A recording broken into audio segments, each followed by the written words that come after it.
紹介されまして。どうもありがとうございます。置いていただきまして嬉しいです。本当せっかくの機会なので。それで、先生、はい。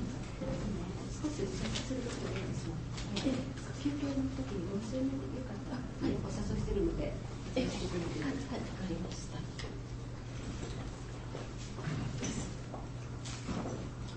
私はあんまり専門になりますけど、今日ちょうどいいお話なので、はい、聞かせていただきます。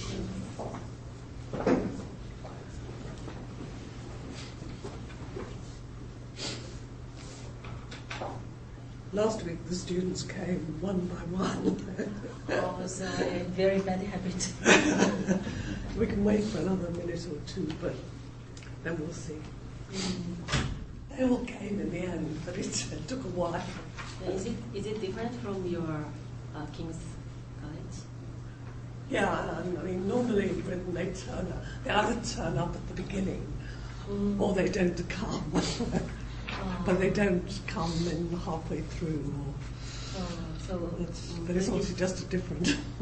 British people still have punctuality. Yes, we're terribly punctual. I realise that when I'm in other countries. Many Europeans always start things late, whereas we always start on time. Yeah, Japanese used to be like that. Germans are punctual, but always 15 minutes late. They have something called the academic quarter hour. So everything always starts 15 minutes later than they say it's going to start. It's very strange. The Japanese universities imported that system and American system of having breaks. Right. So,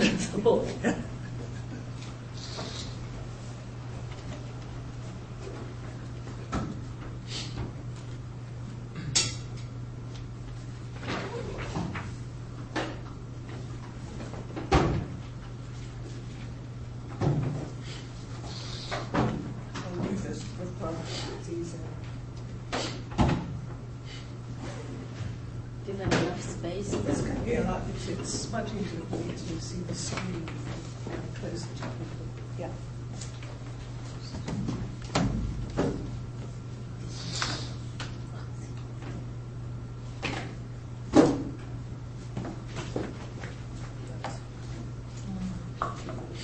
Yeah, because then I can see the screen while I'm talking and no one's moving.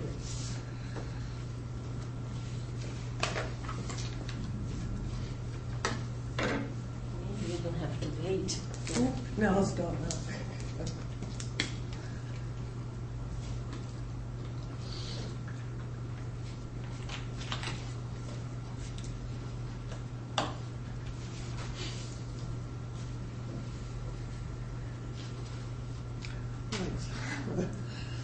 It's nice to see you again. Those who are here, and the others will come eventually.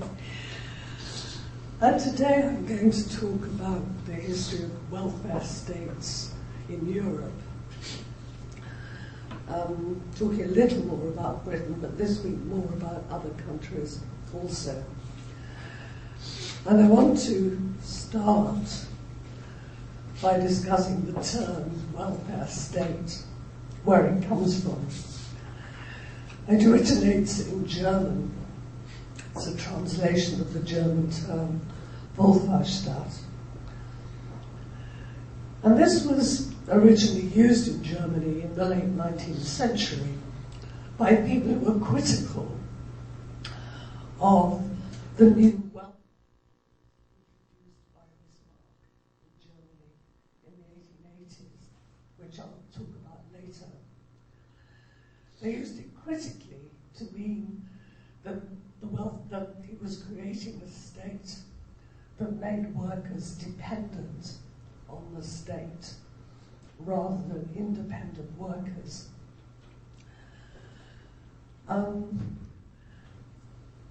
The term was translated into English as welfare state and adopted in Britain in the 20th century. But again, originally very critically, when the Labour government in Britain after 1945 introduced new welfare measures like better pensions and a national health service, which again I'll talk about later. Conservative opponents used the term welfare state, again critically, to suggest that the state was doing too much for people. They should do more to help themselves. But increasingly then in the 1950s, the term was used favourably to mean a state that really tried to do good to people. And this more favourable usage became commonplace. It's different from the way Americans use the term welfare, which is much more, again, as a term to suggest that people are dependent. Living on welfare is seen as a demeaning and a bad thing, whereas in general in Europe it's seen as an acceptable thing. I feel that in Britain, under our present Conservative government, it's taking on the American meaning, but I'll talk about that later. They're very influenced by right-wing Americans. Right, well that's just to explain where the term welfare state came from, because it's so commonplace in Europe now. What it actually meant, and has come to mean, certainly since the Second World War, is that nation states devote their resources to reducing deprivation and poverty among the population, and to providing essential services, including pensions, healthcare, education. This was a contrast to the way the role of the state was seen in most of 19th century Europe, where it was believed that the state should hold back and encourage the free markets and the growth of the economy. Those were seen, even in the 19th century, most governments were doing rather more to help the welfare of the population.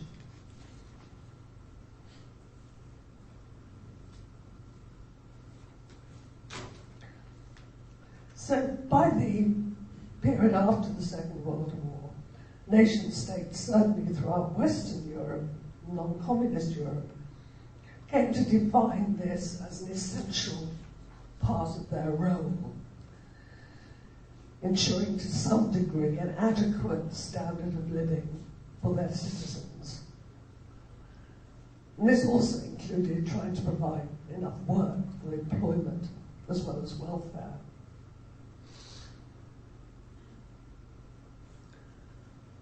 I'll go on to that.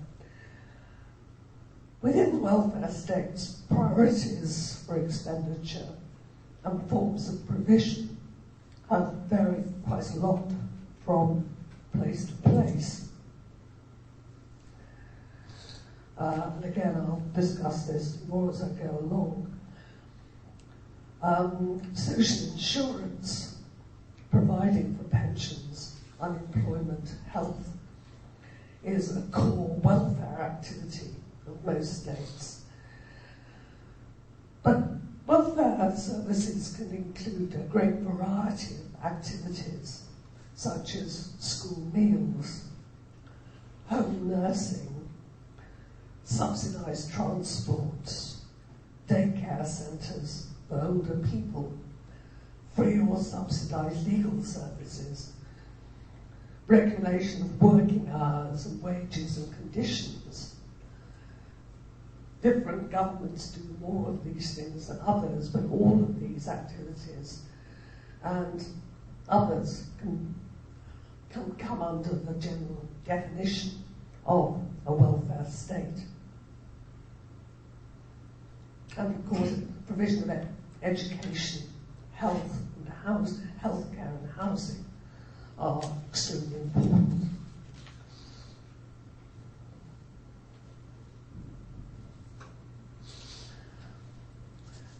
But the welfare state is very much a creation of the 20th century, and particularly the second half of the 20th century in Europe.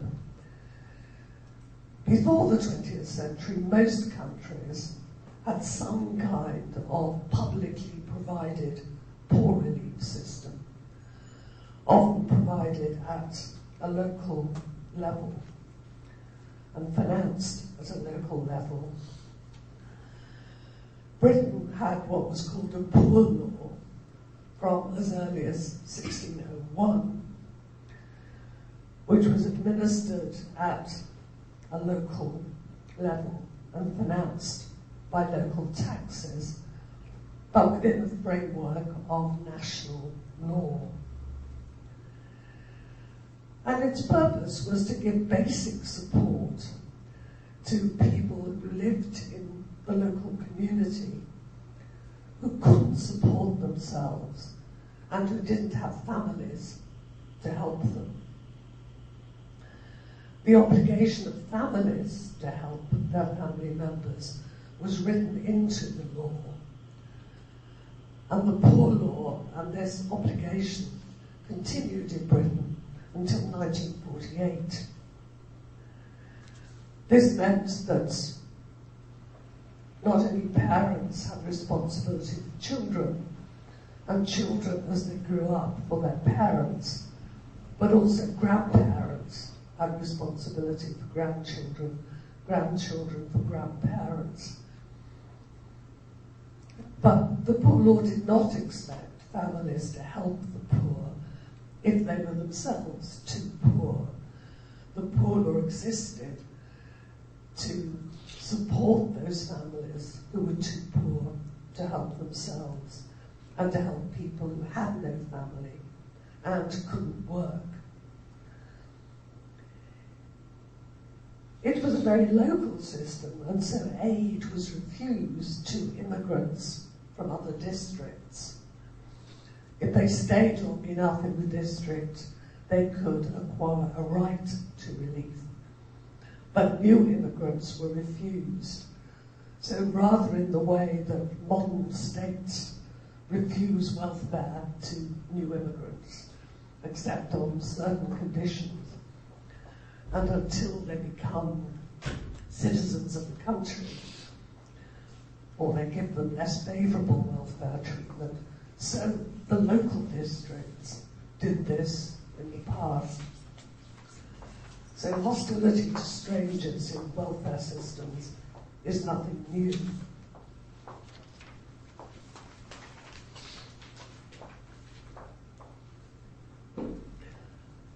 The help that they gave mainly consisted of basic finance, small sums of money if they needed it. The poor law would also provide clothing, food, housing. For example, poor widows would be helped to share a house and support one another. Old people might be put in the houses of younger widows who could look after them and also needed support from poor relief.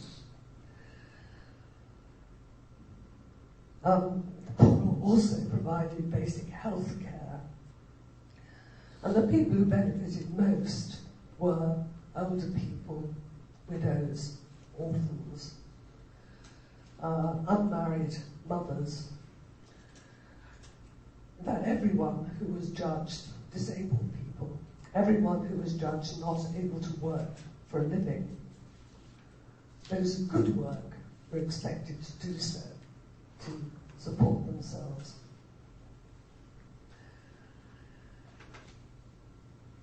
This continued until the early 19th century, until in 1834 the poor law was tightened up, became more restrictive still. In particular to punish people who didn't work, there was quite high unemployment. And it was believed that people were not working because they were lazy, not because there was not enough work. And so people who were thought to be fit to work were placed in new institutions called workhouses,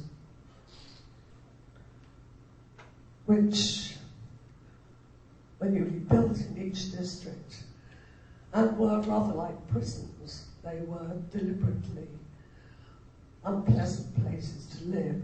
They were meant to be less comfortable than the home of the poorest person in the community, so that nobody would go to them unless they were desperate.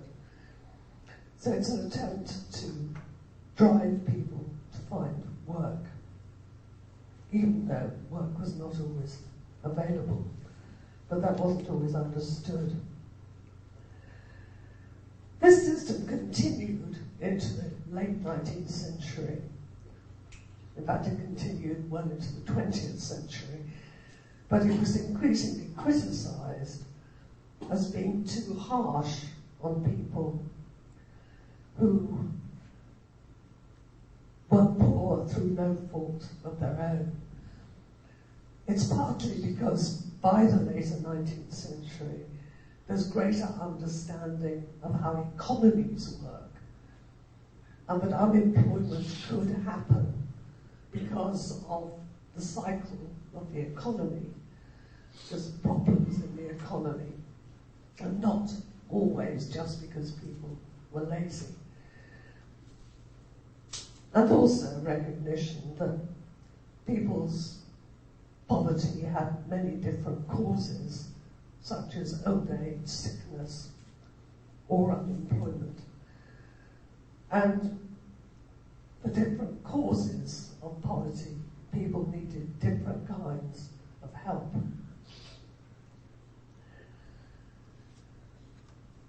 But alongside the poor relief system in most countries for centuries also, there was a great deal of voluntary welfare provided by members of the community, often through religious organisations.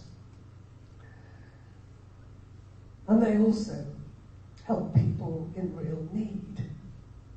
For example, by founding hospitals, orphanages, care homes for older people, and for other kinds of need, generally less punitively than the poor law did.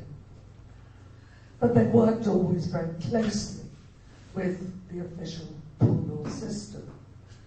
And the poor law might refer people who it thought were very poor but deserved good treatment to voluntary organisations. I'll talk next week more about the history of voluntary action, which in Britain, but also in other European countries, has always worked very closely with state action. So that was the poor relief system in Britain before the welfare state. There were different arrangements in other European countries, and the differences are too complicated to try to describe.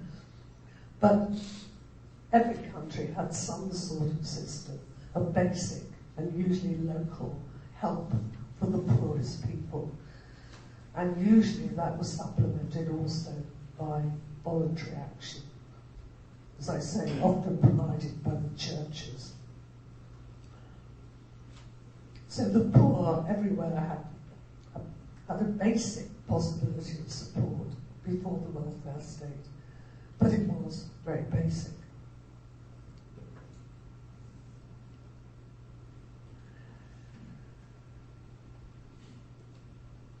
And through the 19th century, most states, particularly in northwestern Europe, particularly the larger countries, took on more welfare responsibilities, particularly encouraging education. generally, as economies grew, governments wanted to improve standards of education in order to improve people's skills, because this was good for the economy. Also, in many European countries, a national education system was thought to be important for nation building, particularly in the newly formed countries, such as Germany, that was unified in 1870, Italy, that was also unified around the same time, to give people of these new nations a sense of belonging to one nation, building a common language, which was necessary, for example, in France. The education system played this kind of role, but it's also economically important. In Britain, it was more economically important because Britain had been a nation state for a long time. The British government subsidised education from the 1840s onwards, but it became compulsory for all children from 1880. And there were similar changes, I say, in other countries. Similarly, governments took on more responsibility for public health, particularly as towns grew.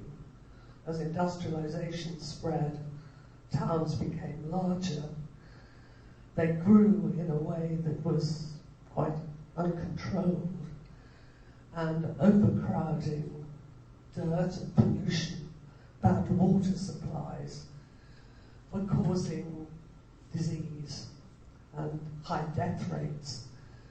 So in order to prevent this, governments introduced controls over the building of towns, the provision of water, the cleaning of towns, gradually through the late 19th and early 20th century, in order to reduce death rates and sickness rates. Also, as factories grew and industries like mining expanded, conditions could be extremely bad. And again, partly for reasons of economic efficiency, but also to protect the population. Governments shortened working hours, improved conditions of work. They also did it increasingly because workers demanded it and were becoming increasingly organised, and governments, for fear of revolt, and there were near revolutions in many parts of Europe in 1848, governments compromised with the demands of workers.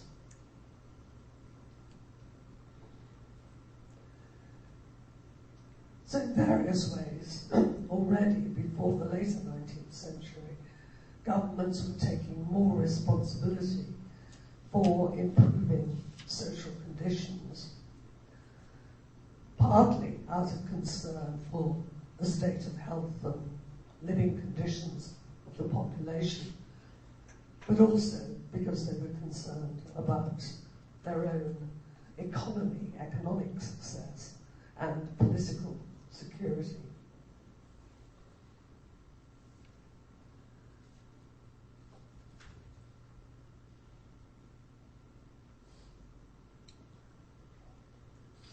But then a very important change came in Germany from the 1880s. Bismarck, who was the first chancellor, the man politically in charge of the newly unified Germany, introduced the first ever national insurance scheme for sick and disabled workers. This was quite new. It compelled certain workers and their employers to pay a weekly contribution administered by the state and in return, they received a sum of money when they were too sick or disabled to work.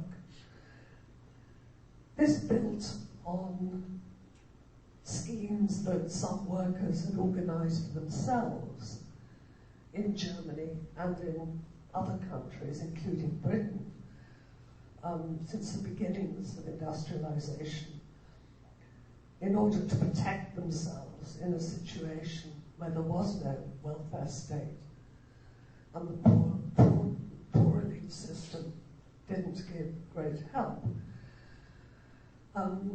They got together in voluntary mutual organisations into which they paid a contribution every week and in return got a benefit when they were sick and unable to work. What Bismarck did was expand to a much wider range of people this system that had existed voluntarily for some time. But it was a scheme that only covered better paid, skilled male workers, because really they were the only people who could afford to pay a regular weekly contribution. It wasn't a great deal, but many people were too poor to pay even that. So it excluded most female workers. Well, it excluded females, whether they were workers or not, and also poorer, more casual, lower paid workers, and agricultural workers, who were most of the workers in Germany, in fact, most in the whole of Europe at this time. So it was a system that benefited better paid male workers, and this was deliberate because the scheme was designed not just to help the workers, but again for political and economic reasons. Bismarck was concerned that the left-wing Social Democratic Party was becoming successful in Germany, was winning the votes of many workers, and also workers were forming trade unions. And Bismarck wanted to convince themselves that his more liberal government could benefit workers just as much as the Social Democrats could. So by providing welfare, he hoped to win their support away from the great socialist movement. He was also very keen to increase economic growth in Germany. That was equally important.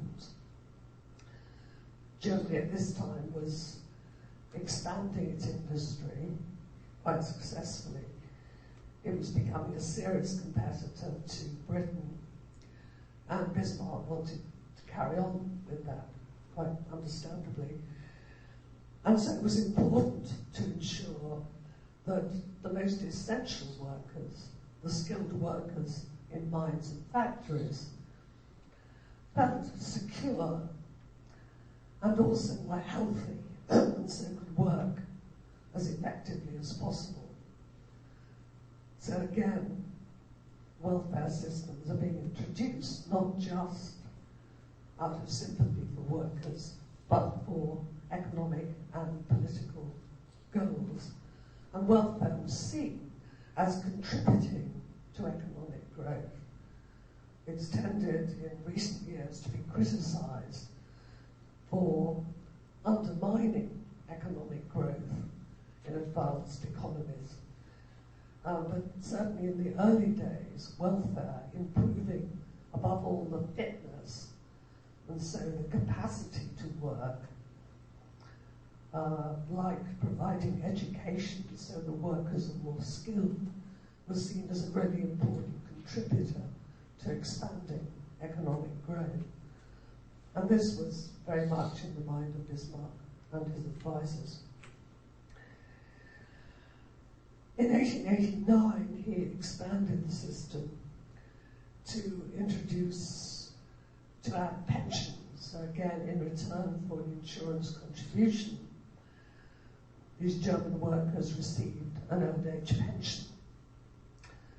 So it's the first state old age pension to be introduced in the modern world.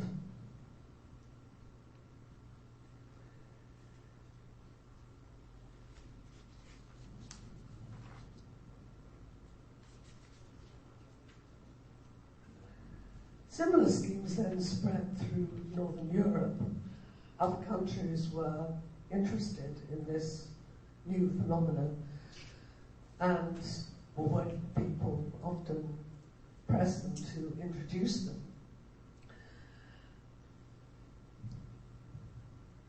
And they spread through many countries before 1914. The first to do anything was Denmark, followed by the United Kingdom, and, as you can see, the Netherlands, Sweden, Austria, mostly the North European countries. Welfare developed much more slowly, as we'll see, in the south of Europe, which was generally poorer, more agricultural. But it's the rather richer North European countries which can afford to provide this kind of welfare, because the German scheme also cost a certain amount to taxpayers. It was funded by contributions from workers and employers, but the state had to administer it, and the state also provided some of the funds.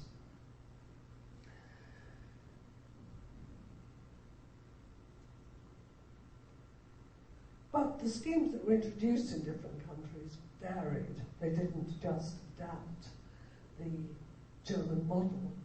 They varied depending on local conditions. I should say that pension schemes were introduced in Australia and New Zealand also at the very end of the 19th century. They were then British colonies, but were very much in the lead in developing new welfare systems.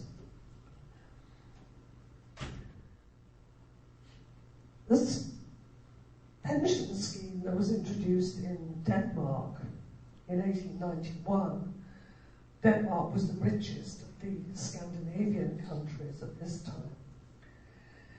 It was different from the German scheme because it was targeted at the poorest people, not at the rather better off workers, but it was designed to help the very poor, most of whom were women, because it was recognizing that there were many people who were very poor in old age. They weren't poor because they were lazy, but they worked hard all their lives. They'd never earned enough money to be able to save for their later lives. They often did not have children who could help them because their children were very poor, or given the high death rates at that time, the children might be dead. So there were many older people who, having led very virtuous, hard-working lives, were very poor in later life. So the Danish pension system was targeted at the poorest workers. There was an income test. You only received it if you had a very low income. And also, it only went to people who had records of behaving respectably. If they had a criminal record or in the past had been drunken or in some way had behaved badly, they were disqualified from the pension. And a very similar system was introduced in Britain in 1908, also aimed at the very poorest and excluding people who had behaved badly, if they'd been imprisoned for crime, if they'd been accused, if they'd been imprisoned or penalised for drunkenness. In the last few years, they didn't receive a pension. So it's very poor, hard-working, respectable people when they get old. So essentially, both in Denmark and Britain, when pensions were introduced, they were meant to be improvements on the poor elite system, rather than rewards for skilled workers, as in Germany. The principles are very different, and they applied to different people. Above all, in Britain also, most of the pensioners were women, because women lived longer than men and were more likely to be poor in old age. Whereas under insurance systems, men were the main beneficiaries. So there are very real differences. And in Britain, as in Denmark, the pension system grew out of growing criticism of the poor elite system, and particularly that it was too harsh to poor old people who'd worked hard all their lives.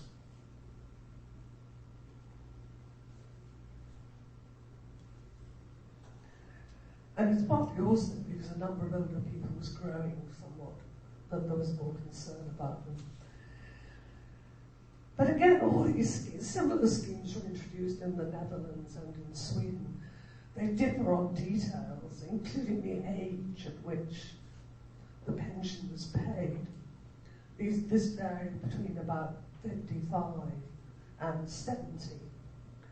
It was paid at 70 in Britain, which was really very high, given life expectancy at the time. But the British government was not prepared to spend too much money on the pension. And one way of cutting down the expense was to pay it at age 70, because by that time, lots of people were dead, and so didn't need a pension. Another characteristic of state welfare, including pensions at this time, was that it excluded immigrants, just as the poor relief system had excluded people from other districts. Pensions in Britain, in Denmark, I'm not sure about Germany, excluded immigrants from other countries who were not naturalized citizens of the British Isles. So, for example, Jewish immigrants were excluded from the British pensions and later from health insurance. As I said in last week's lecture, Jewish immigration from Eastern Europe, they were the largest group of immigrants in the late 19th and early 20th century. Those of them who did not become British subjects were excluded from the new welfare benefits.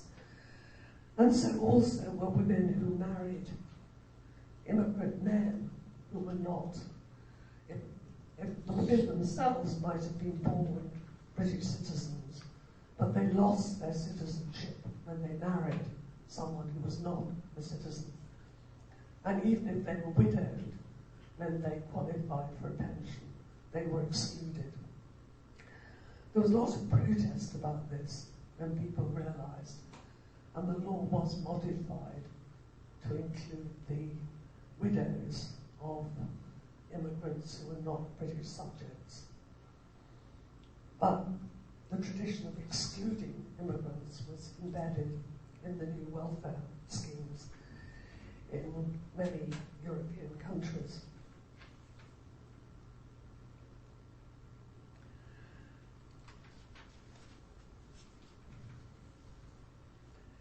In 1911, the United Kingdom was the first country to introduce unemployment insurance. This was like sickness insurance as introduced by Bismarck. Bismarck introduced unemployment insurance rather later. But again, workers and their employers paid a contribution, and when they were unemployed, received a benefit. At the same time, in 1911, Britain introduced health insurance, again, this time adopting the German model. And again, as in Germany, an important motive was to help to boost the economy. Because, again, it was skilled workers, better off male workers, who were included in insurance schemes, because only they could afford the contributions. And the main purpose was to keep them fit and healthy and able to work. And similarly, when they were unemployed, to keep them in good shape for when they went back to work. It was accompanied in Britain by establishing offices where workers could go to find out about the work that was available, known as employment exchanges. And unemployment insurance benefits were paid in those offices. So at the time when workers went to collect their benefit, they could also find out what work was available. This was adopting a model that some trade unions had introduced earlier. So the idea of insurance was spreading. But insurance schemes excluded not only immigrants, but also the families of workers. They covered only the insured worker. An exception to that in Britain was the maternity benefit. From 1911, the wives of insured workers, when they had a child, received a sum of money to ensure they got good medical care. This was at a time when there was concern about the high death rates of mothers and children. And this was designed to help to prevent that.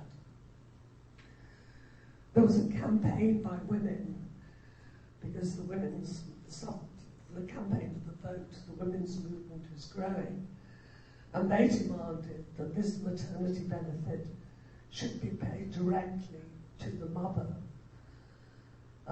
As I said, in the case of family allowances, before, this was to prevent it being paid to the father, who might go and drink it away, rather than giving it to the mother to help her through the birth of the child. So it was paid to the mother. So the kind of welfare provision that's being made is gradually expanding, though it's still quite limited. And the fact that family, for example, under the health insurance scheme in Britain, insured workers had access to a doctor whenever they, and it was free, whenever they were ill. They could use a hospital only if they were suffering from TB, tuberculosis, which was a major killer at the time.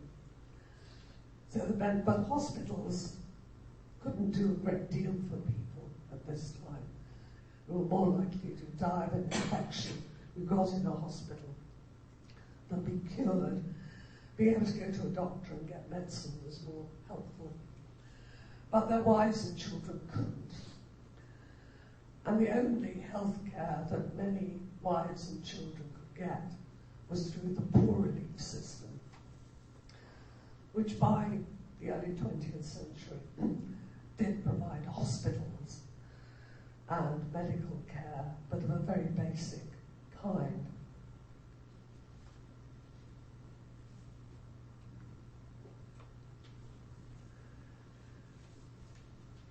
So what were the reasons for this spread of state welfare in various forms at this time? Again, it's not simply a matter of people being concerned about mass poverty and ill health. There are many people who were concerned. And there were a lot of investigations in many European countries of social conditions, which did reveal very severe poverty. For example, a big survey of London in the 1890s showed that about 30% of the population lived in severe poverty. And there are similar studies in Germany and France at this time. So there is a lot of concern about poverty, ill health, bad education. But what's also important is the spread of democracy. The fact that in more countries, more people, more men at first, and then increasingly later more women, are getting the vote. And as a larger section of the population has a vote, governments have to listen to them and their needs. At the same time, in the late 19th century, the socialist movement was developing. I mentioned it in Germany, but there are socialist parties of various kinds growing in most, certainly North European countries at this time. And trade unionism was also growing. And they were demanding better social conditions. And politicians from the more centre and right-wing parties feel they have to listen to them. There's also a growing women's movement everywhere. Women were beginning to gain the vote and also were demanding improvement, particularly for mothers and children, but in fact for everybody.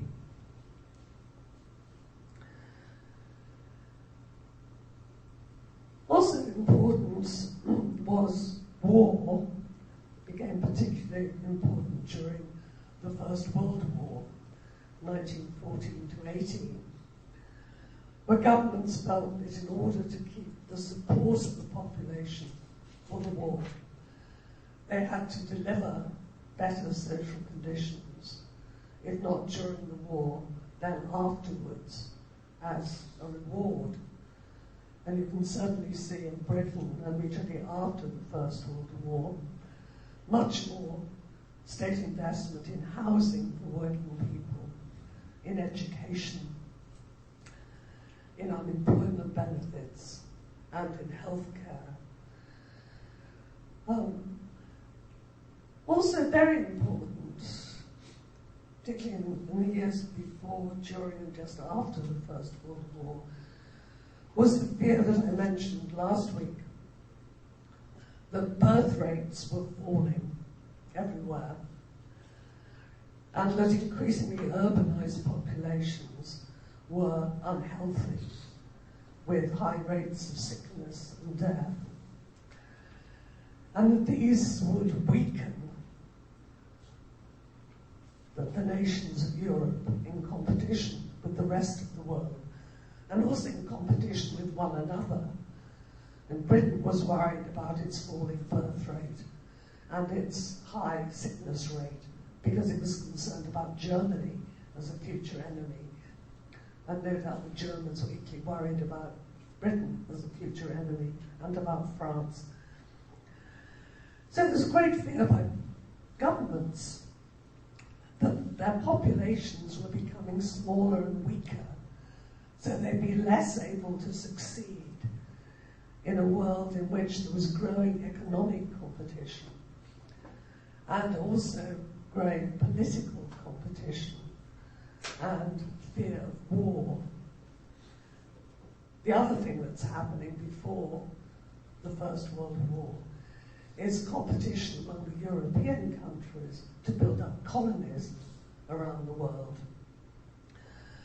And again, they fear they won't win that race unless they have strong, healthy, fit, and well-educated populations.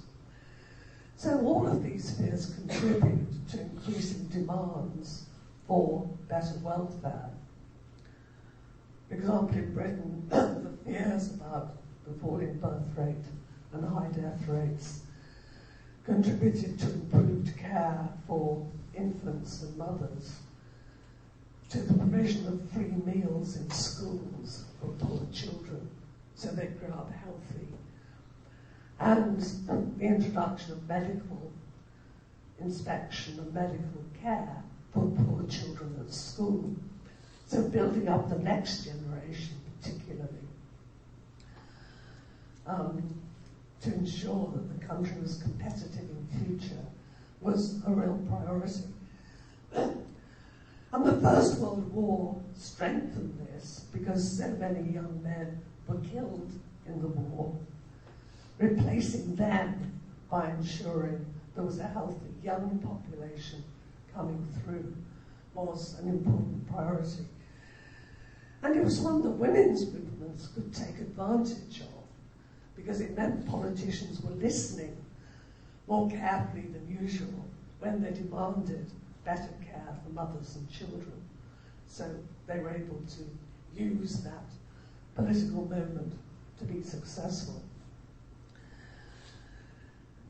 So state welfare began to get established in the early 20th century for a lot of very complicated reasons, which have as much to do with the desire for economic growth and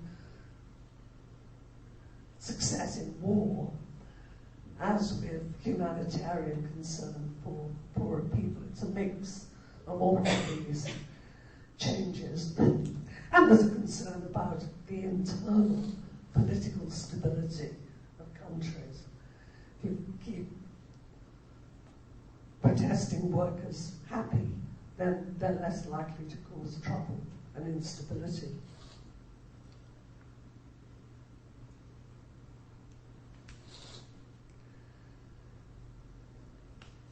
So after the First World War, there's a further spread of welfare activities, particularly where there are social democratic governments in place. For example, in Weimar Germany after World War I. Something else that's impelling change between the wars is countries of Western Europe being very worried about the 1917 Russian Revolution and the fear that similar socialist movements will grow in their own countries unless they can show the mass of the population that liberal governments can provide for them.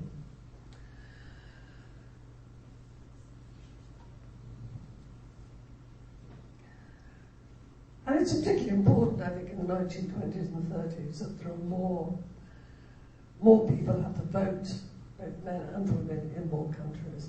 So there's greater pressure on government to meet the needs of the mass of the population.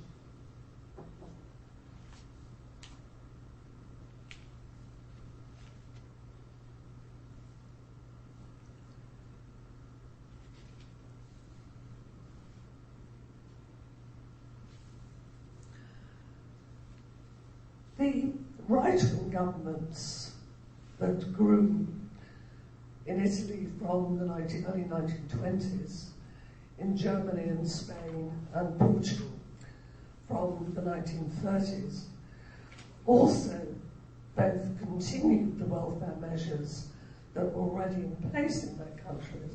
There were very few in Spain. Also developed new ones, particularly to try to boost the birth rate for the kinds of reasons I've already given, but also to win the support of the population. But what these countries had in common was their exclusion of people they regarded as coming from impure races who would pollute their own race, such as Jews and Gypsies. So even if they had citizenship, like many of the Jews in Germany who were German citizens and long-time residents, the very fact that they're Jews excludes them. It's a racial rather than a test, rather than one of citizenship, which had been the conventional one. So the right-wing governments expand welfare in many ways, but only for those people of their population that they judge to be pure members of the nation. Also in Soviet Russia, after 1917, as it grew, there's a growing range of state-directed benefits, state-funded rather than paid for by contributions, and mainly focused on industrial workers, though later the peasants were included. And Soviet Russia in its early days was very poor, had limited resources. But there was an expanding range of benefits, particularly for the towns and particularly for workers,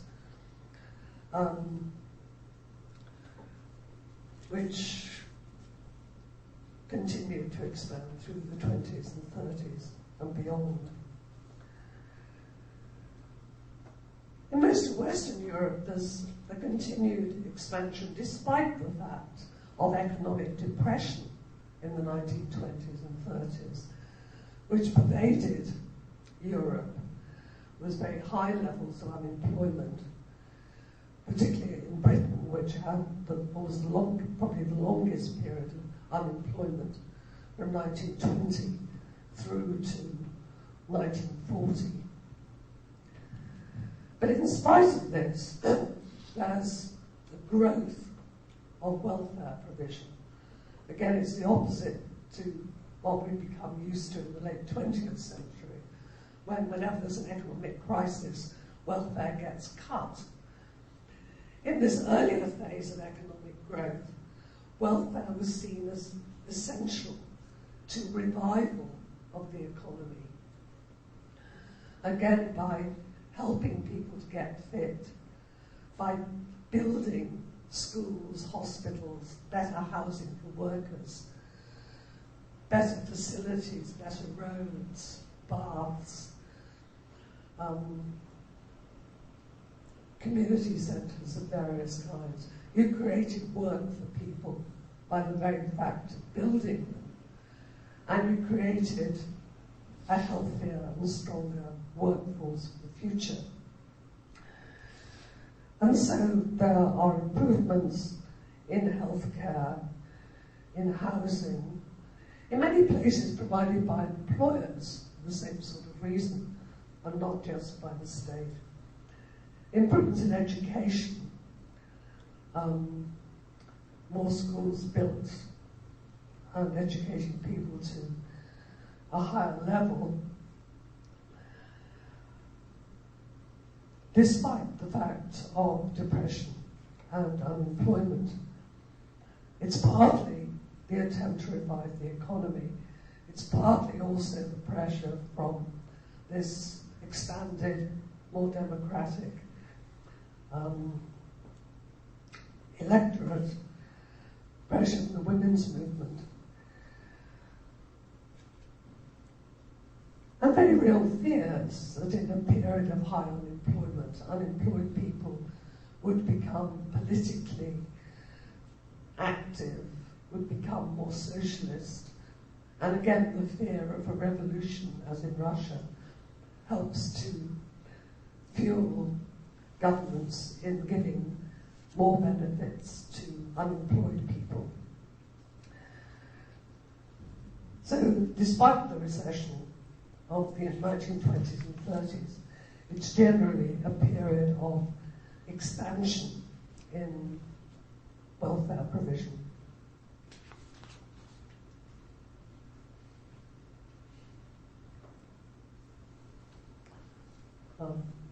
Sorry, that's what I've just been saying. I thought I got another slide.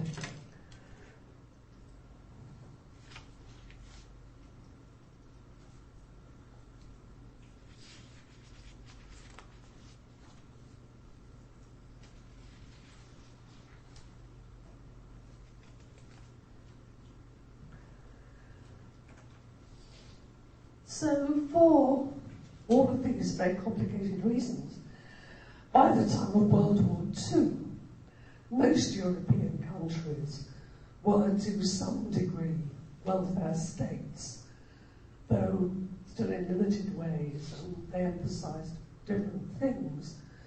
And this was true even though their political regimes might be quite different. The communist country, Soviet Russia, provided welfare on its terms. The fascist, the right-wing governments provided welfare on their terms, and so did the more liberal capitalist governments of Western and Northwest Europe. They all have their own motives for providing slightly different kinds of welfare, but all moving in the same direction of providing a great deal more for most of the population than had been in place at the beginning of the century. So I'll stop there for a while and we can have some questions and then have a break and then start again. Is there any questions or comments?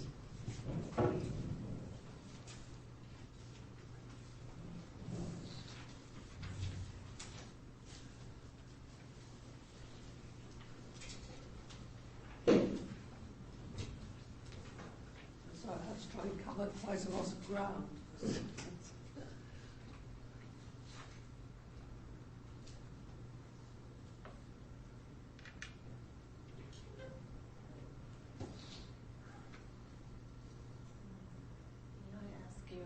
If there's nobody, it might be the topic of the next lecture, but I was really intrigued by the point you raised about the difference between the situation in the end of 20th century and early part of 20th century. People's attitude toward welfare in economic crisis. So what is the reason of the difference? Now people don't look at welfare as a way to economic recovery. I don't, that's not easy to answer because, I mean, I suppose a simple answer would be to say that economies were still less developed in those days.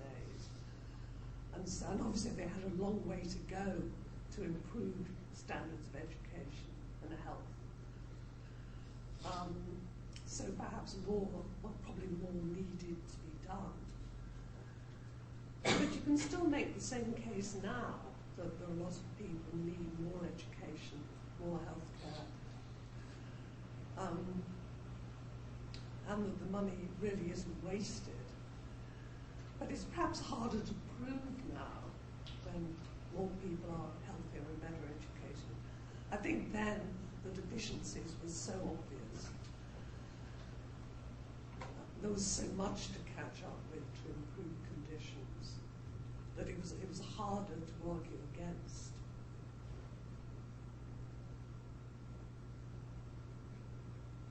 But I don't think that's the whole answer. I don't quite understand it. I think it's a very interesting contrast. Of course, it's only for the first time at this time that there are economists like John Maynard Keynes pointing out how important it is to spend in order to increase demand and regenerate the economy. So there are quite new ideas coming in. And something else I didn't mention that's important, I forgot when I was talking between the wars, is the emergence of new international organizations.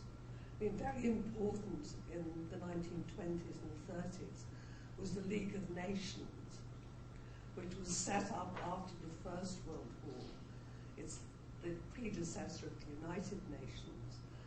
And the idea was to provide a forum where all the nations of the world can get together in the hope that by talking to one another, they'll avoid another war. And of course, it didn't succeed. But one of the things the League of Nations did was set up other institutions rather as the United Nations did. And an important one was the International Labour Office. And it saw its role as advising governments on how to both improve welfare and working conditions and improve their economies. And influential economists had a lot of influence on it. And the ILO, as it was called, then promoted their ideas to governments. So it's an international organisation telling governments it's a good idea to have more welfare. If your population is fitter, better educated, has better work conditions, then it's good for your economy. They also promote maternity benefits from 1916 as saying, you'll help your women workers, they'll be fitter when they come back to work if they have maternity leave and pay. So they're a very important organisation, rather as the European Union, since it was set up, has been important in promoting ideas of welfare in Europe. The League of Nations was doing similar things, also promoting racial and gender equality. It's quite an interesting organisation. Though it failed to stop the war, but it did something.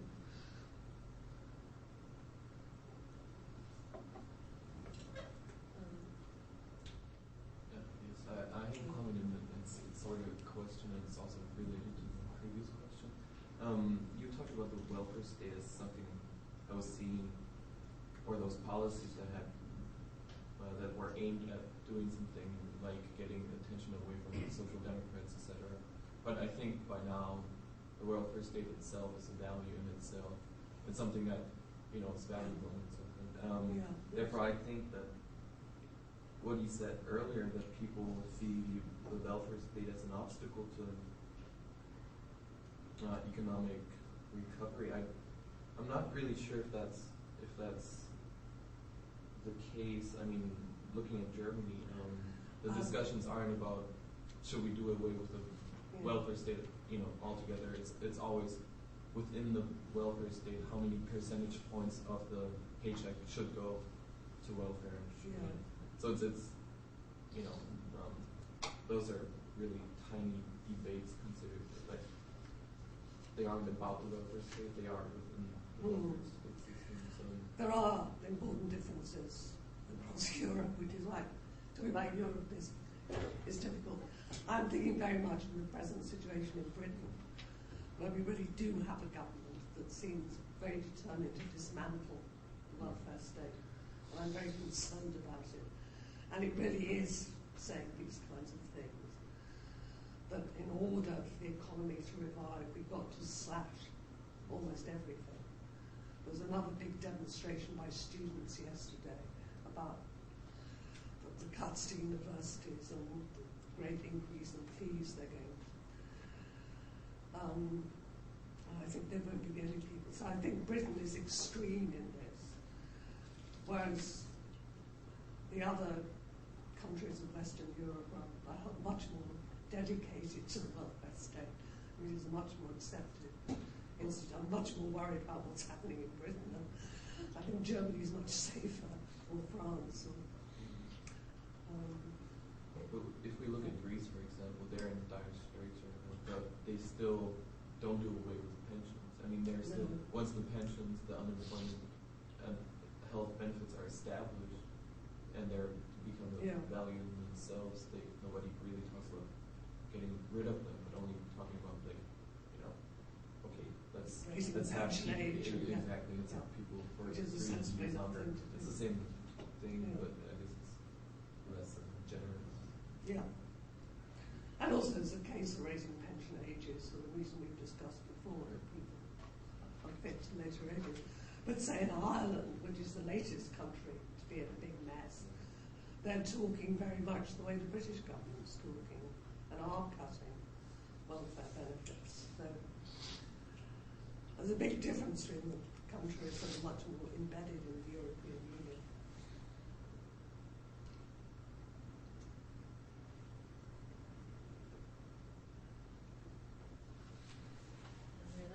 this point again. Don't you think there's an effect of the disappearance of the fear of socialist revolution? Yes, that's probably it too, yes. Yeah. That there isn't that fear impelling them any longer, particularly since 1989. Because really, socialist movements are not particularly strong anywhere.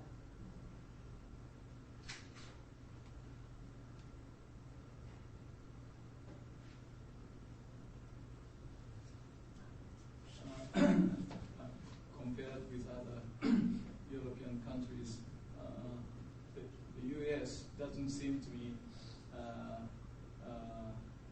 that the government has turned into a comprehensive welfare state, in that the state only provides part of the public expenditure.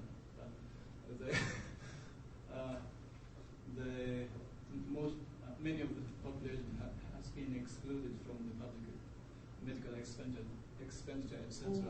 Have you got some comments on the history of U.S. welfare state? Well, the US is very different from Europe, but it obviously doesn't have the same tradition and does have a very, and the debate about health insurance in the United States look quite bizarre from Europe. I'm really quite terrified. The way they don't seem to understand that 40% of the population has no health care. And they regard the European systems as far left socialism and just provide adequate health care for most people. I don't understand the United States. I do find it, I mean, it is very different. And it's such a diverse country. I mean, most of the people I know in the United States are actually quite sensible, liberal, left-minded people who are as horrified as I am by what's going on. And there's obviously a very strong right-wing movement at the moment. But I am worried that that's influencing our government a bit too much, and we've always been rather closer to the United States than many other European countries.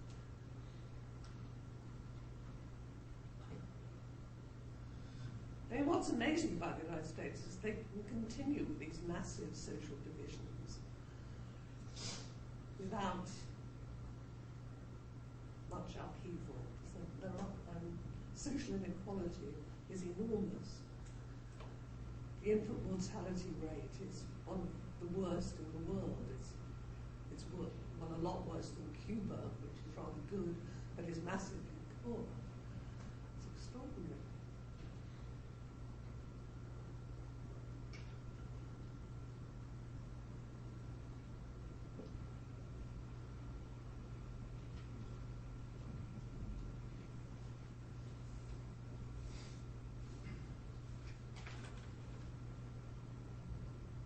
So the term welfare still have the meaning of dependency on the. Well, it does in the US. United States, yes, and that's been a difference in language. But what is worrying is the way our new government has started using it in just that way, as though being on welfare is something terrible, that people should be despised and forced to work, which I don't think would be how people would talk in Germany or in most other Western European countries. It hasn't been the way they've spoken in Britain, and most people still don't, and perhaps this government won't last, but the change in language in a few months was really quite disturbing.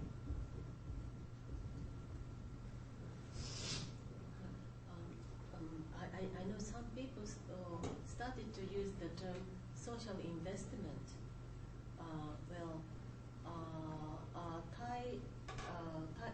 Thai demographers who gave lectures last year didn't use the term welfare.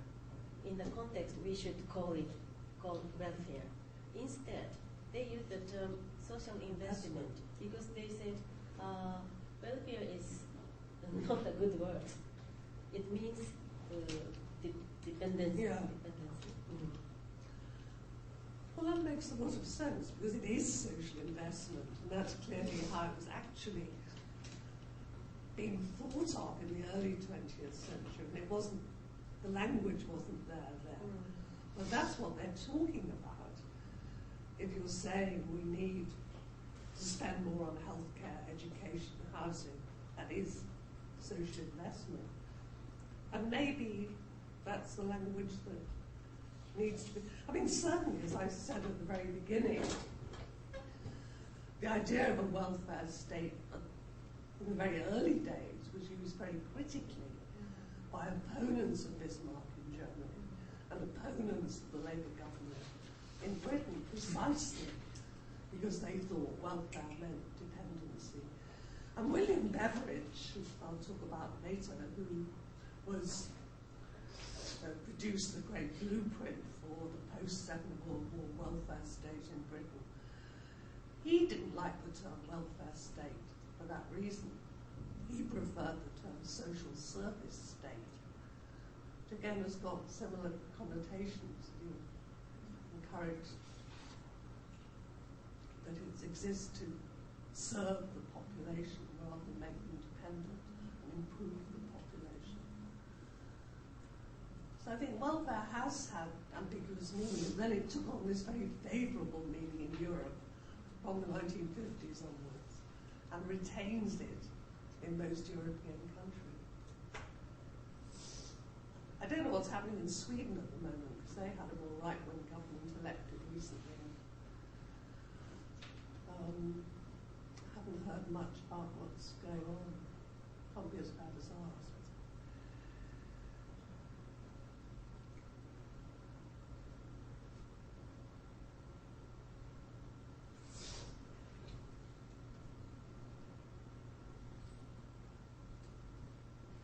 Any more questions or comments?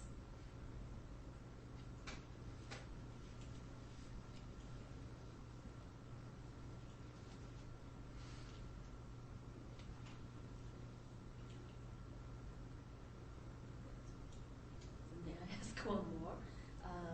So can we include Soviet Union and fascist countries in the concept of welfare state? Well, that's an interesting question, isn't it? Which people debate quite a lot, or historians debate in Europe. And the inclination has been to say no, and it's only liberal democracies that can have real welfare states. And certainly, if you say that a welfare state should be inclusive of everybody in the population, the fact that the fascist states excluded certain people, but then we've always excluded people if they happen not to be British or Dutch or whatever. They're not in the same sort of racist terms, and we didn't, of course, try to exterminate them.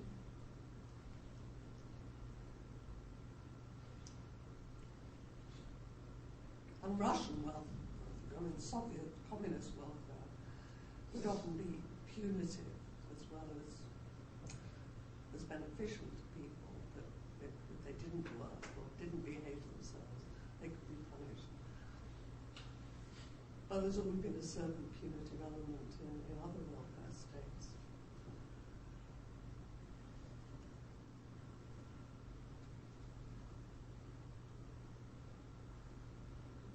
So it's difficult. It depends how you define what you think a welfare state is doing. In terms of simply providing certain services, they all did it, but they did it in different ways, depending on the political ideology.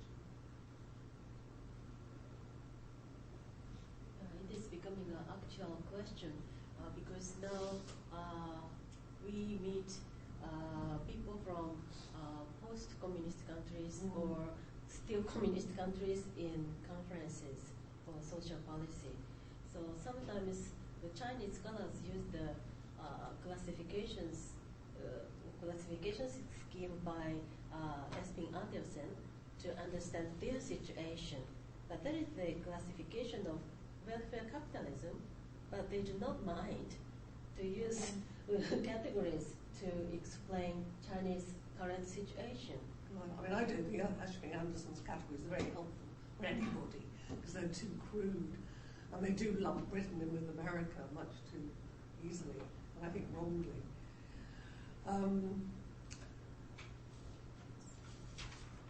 It's hard to see China as a welfare state, but also I suppose it does provide some benefits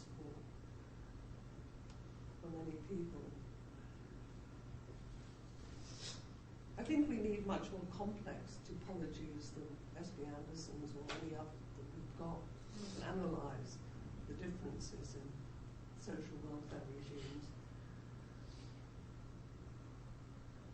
I mean, certainly the European communist countries did provide very comprehensively, and since 1989, many of them got very much worse systems, say of childcare,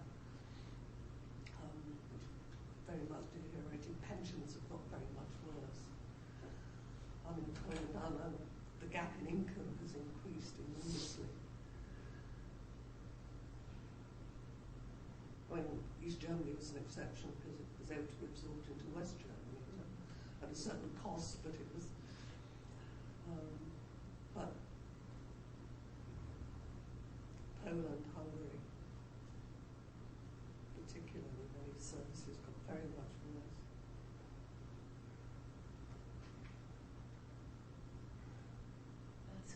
So you were telling those countries were better welfare state than now. Well, I think some of them did certainly have better provision for people, and there was a downside as well, but in terms of certainly childcare, pensions, in some cases healthcare, it has got worse. Its pensions are going to suffer very badly in many of those countries. And in Russia.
Break, or do you want to ask another question?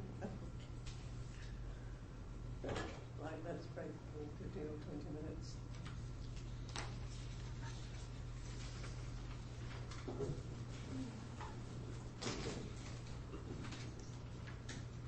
So shall we go to the sociology department?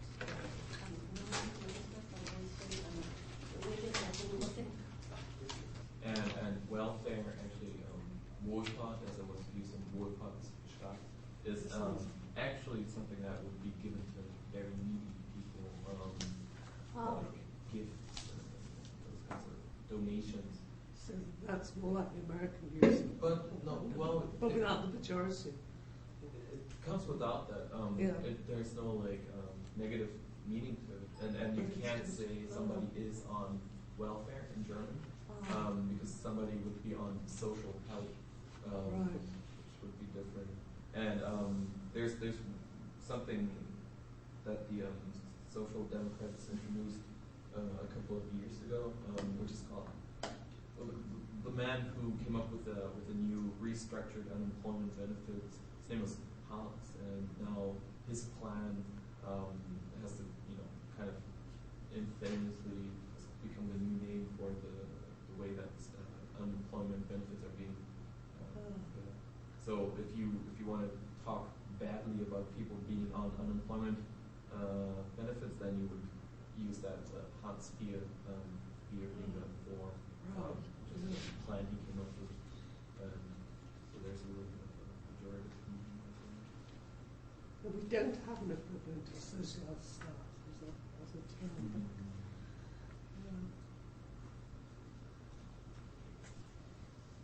The subtleties of terminology across the countries, but they stand for different ideas, different conceptions of the state. So it's very interesting.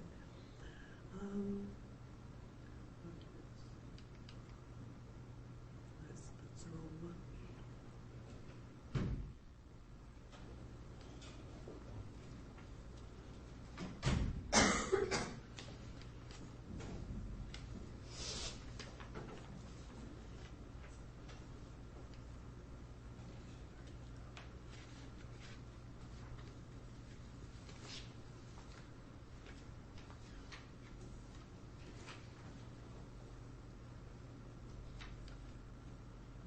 Somebody tell me which. Sorry. I get it. Right. Yes, sorry. I had it last week, but yeah, it's not easy. it looks different. It looks different from last week.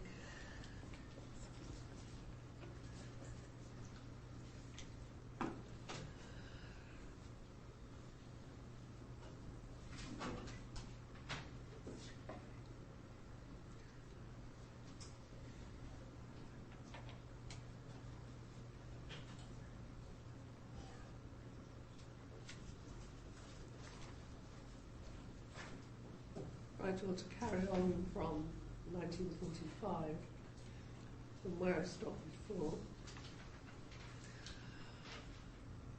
welfare states, particularly in North and Western Europe, expanded during and after World War II,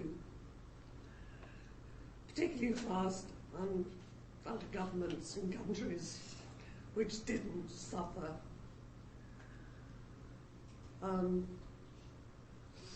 occupation or very severe hardship during the war, such as the United Kingdom and Sweden. Sweden was neutral and not involved in the war. A social democratic government had been elected just before the war and then remained in power for 44 years. And it continued the expansion of the economy and welfare provision through the war. The United Kingdom, of course, was closely involved in the war, but it expanded welfare and planned further changes for after the war, partly to increase support for the war among the population and make them feel positive despite the hardships of bombing and the other hardships of the war. And also to give the feeling that they would be rewarded after the war for their sacrifices during the war.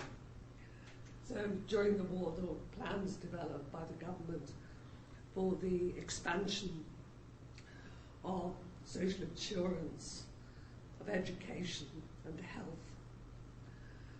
Plans that were implemented after the war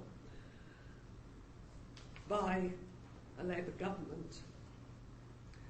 It was the first majority Labour government elected in Britain in 1945, and then that expanded what came to be known as a welfare state.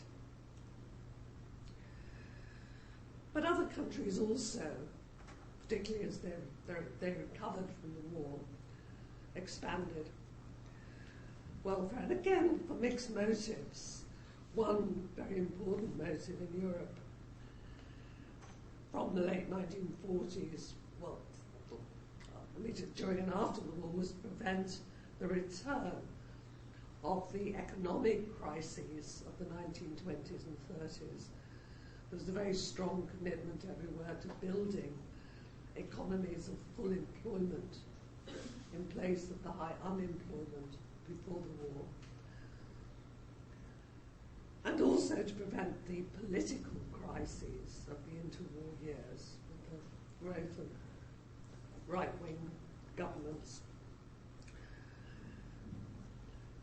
And also there was competition driven by the Cold War in the late 1940s on both sides of the Iron Curtain to prove the superiority of the two competing world systems after the war, communism of Eastern Europe, and then increased spreading to China and other countries, and the liberal capitalism of Western Europe,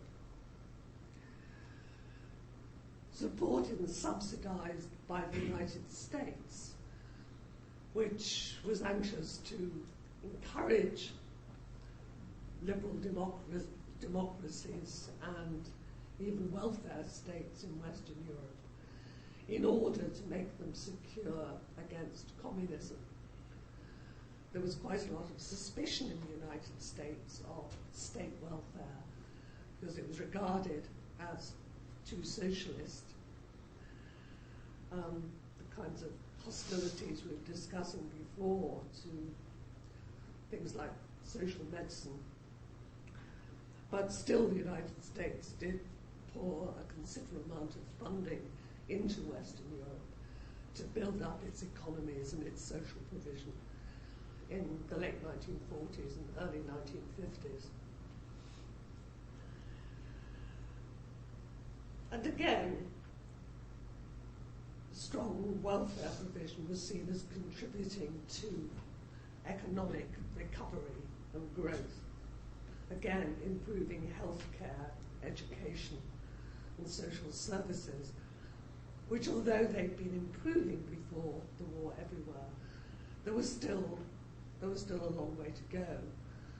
There were still quite high death rates, high rates of sickness, large numbers of people not particularly well educated. There were still gaps to be filled. Large inequalities in incomes. So improvements of this kind were seen as essential to developing the economy in the future. It was generally social investment again.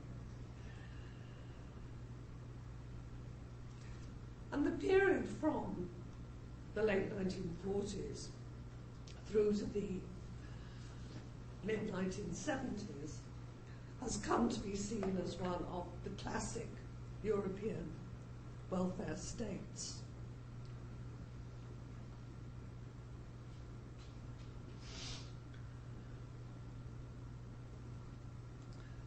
With Sweden very much in the lead and seen as setting the standard for other countries, because Sweden is a relatively small country compared, say, with Germany, Britain, France, and with quite the same diversity between rich and poor, but it did achieve that partly by very rapid development of social provision from the 1940s onwards. But again, it has to be remembered that in all countries, other institutions provided in important ways for welfare. Voluntary institutions continued to be important, often associated with churches. And also it has to be remembered how important the family has been everywhere for the support of family members in need. The family generally meaning women in the family caring not just for young children but for older and disabled family members. So the provision for welfare has to be seen as something in which the state, the family and the voluntary sector work together but with the state often supporting the family to greater degrees in some countries than others. It's not the case in most countries that where state welfare grew, it pushed out family care or the voluntary sector. Certainly it's true in Britain, and I'd be surprised if it wasn't true in other European countries, that they've continued to be very strong. And if anything, state support makes it easier for families to care for, say, older people. If there's a sick older person, it's easier for the family to help if they've got a nurse coming in to help them, for example. So it's certainly sometimes said, in fact I heard it being said on the British radio this morning when I was listening, that the growth of the state pushes out the voluntary sector, but it certainly isn't true.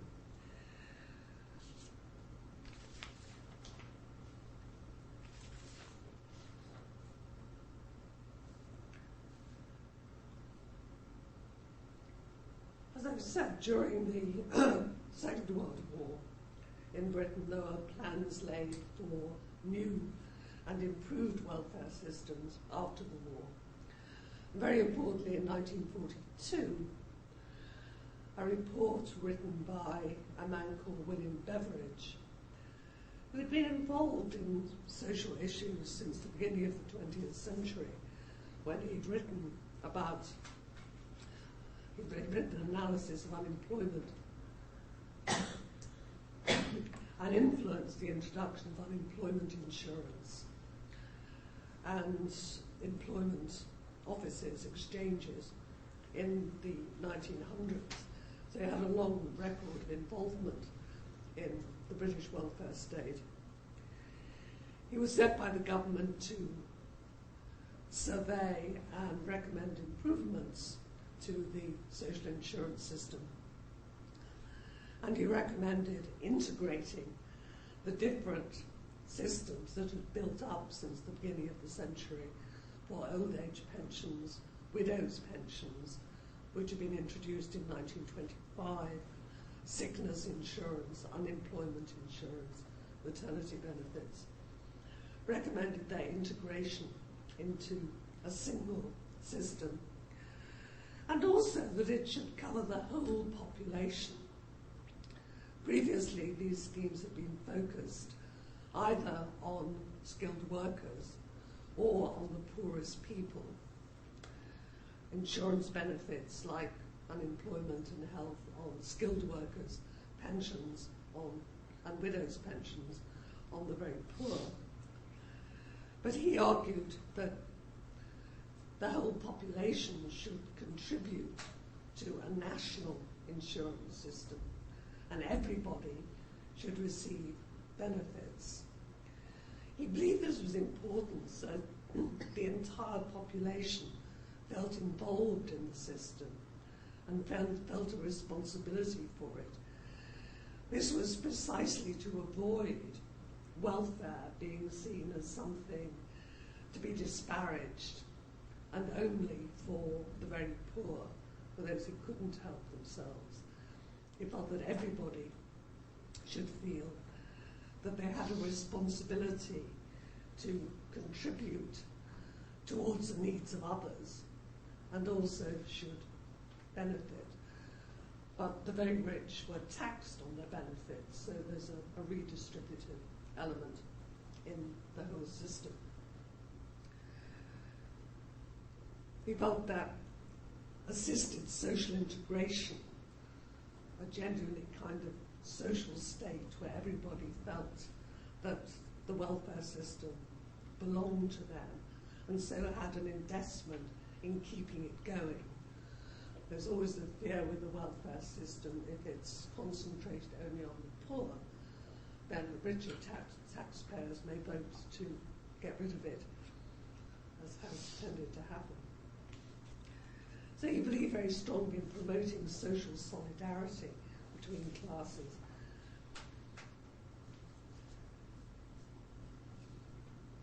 It was also true that many people who were not the poorest and had, say, lower middle class jobs as clerks, sometimes school teachers, would not earn enough money to provide good pensions, good health care for themselves or education for their children, and needed a universal welfare state as much as anyone.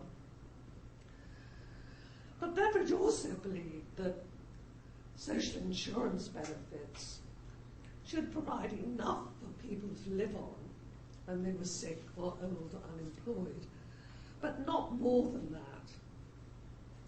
Above that level, people should save, ideally through non-profit savings organisations.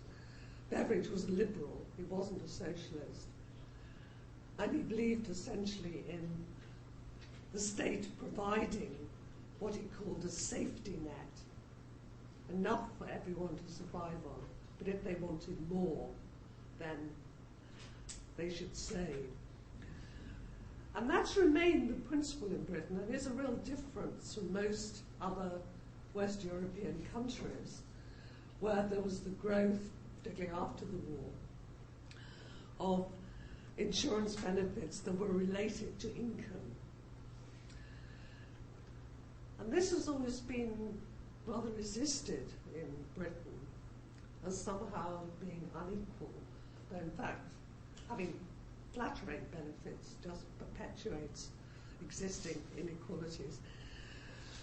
So I think a very real difference in the principle of the British welfare state compared with those that developed after the war in other European countries is this commitment to a rather residual system on top of which people or their employers provide, rather than systems, say in the case of pensions in many other European countries, are designed to provide a rather higher replacement of working time, of income during working life when people retire.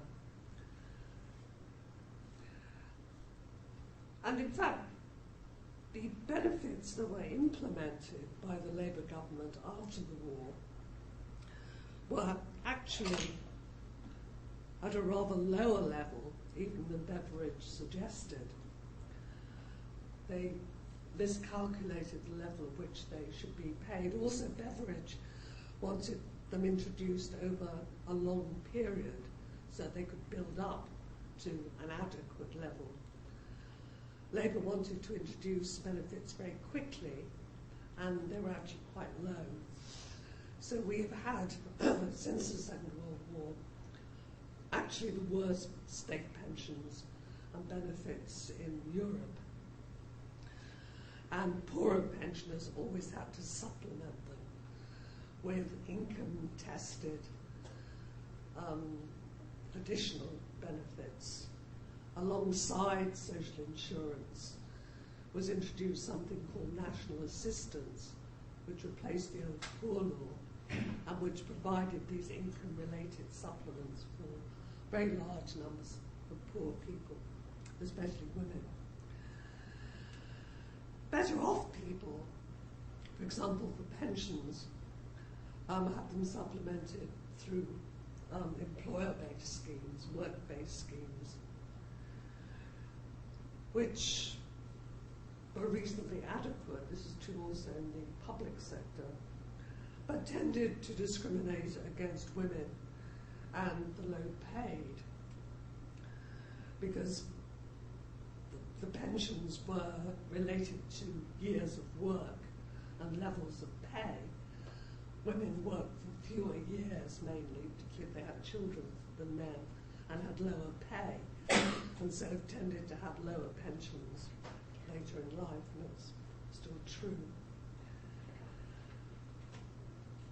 Most European pension schemes also have a large employment-related element, but much more strictly regulated by the state and generally more generous. They're still tending to discriminate against people who don't have long working records, like many women.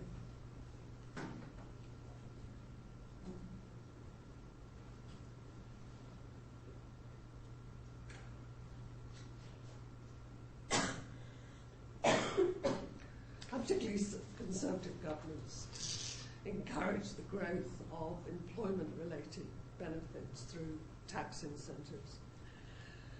But also in 1948, Labour introduced a free national health service, which, unlike those in some other European countries, doesn't require any kind of payment when they visit a doctor or a hospital. In some other countries you have to pay and then it's reimbursed. But the system introduced in Britain provided free attendance by a local doctor, free hospital care, free medicine. People from 1950 had to pay a small amount for medicine. Dental care and a whole range of services such as eye care, spectacles, became available free on the health service. Dentistry, which had not been so before, which was a massive benefit to many poor people. For example, it's been a habit among some working class people before 1948 that as a 21st birthday present, sometimes people would have their parents would pay for them to have their teeth removed and have new dentures for the rest of their life to save them the pain of having bad teeth and the cost of going to a dentist. It was so expensive. And people wear the spectacles that were left to them by dead relatives because they couldn't afford to buy new ones. And I imagine this must have happened in most countries before there were health systems. But the advantage of a national health service was people no longer had to do basic things like that seem unimaginable now. But I do wonder what happens in some parts of the United States. So, whereas the social security system implemented by the Labour government had considerable weaknesses, the health service was much more successful and has continued to be extremely popular and on the whole very effective. There were also improvements in education. The school leaving age was raised to 15, having been 14 before. There was the expansion of social services and also subsidies for people to use the legal system, which made it possible, for example, for some people to get divorces who couldn't afford it before. So what was implemented was quite a wide-ranging new set of welfare provision in Britain, and in other countries similar but not the same things developed in Western Europe in the years to follow.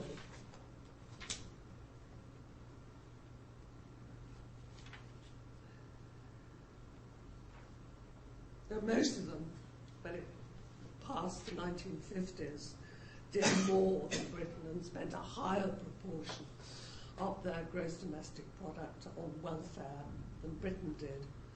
By the end of the 1950s, Britain is quite far down the league table of expenditure in Western Europe. Scandinavia, again, is in the lead. But the countries of Southern Europe, Italy, Spain, Portugal, Greece, and also Ireland in Northern Europe, were poorer countries, and they lagged behind. And of course, until the 1970s, Spain, Portugal, and Greece had right-wing governments. These were overthrown in the 1970s, replaced by more left-wing governments, and they joined the European Union, as Ireland did, and their economies improved, and the European Union put on pressure to improve their welfare systems. And indeed, they began to provide more welfare in order to make themselves acceptable to the European Union.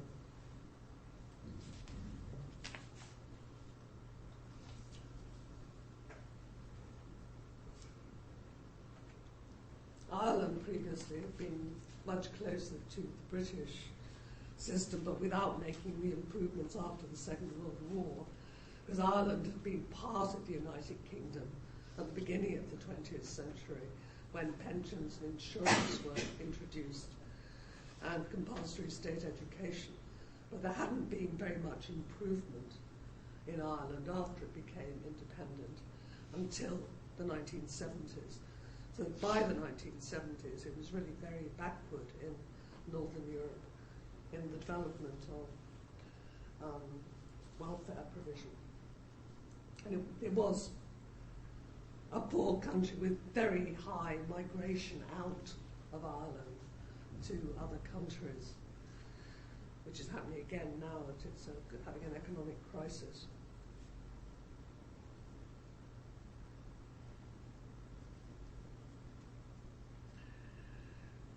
So most West European welfare states went through a period of expansion up to the 1970s. It's important in all of them that not only is this a period of expansion of welfare, but it is the most unusual period of full employment. The first sustained period of full employment in peacetime in European history. And it went on for a long time, and that was probably more important in raising standards of living. The fact that more people were in work all the time and had adequate jobs and could begin to save and improve their standards. And in addition then have the support of a welfare state when they couldn't work, which really did bring major changes in living standards in the 50s, 60s and into the 1970s. And with it, a narrowing of the income gap in most of these countries. The noticeable narrowing from the end of the Second World War. What welfare states did in most countries was to create what Beveridge had called a safety net. So the poorest people did not fall so far behind the rising living standards of everybody else that they would have done before. People who couldn't work because they were too old or sick or unemployed didn't fall so far behind. They fell further behind in Britain than elsewhere, but even there, not as far behind as they would have done before, and indeed have done since the 1970s.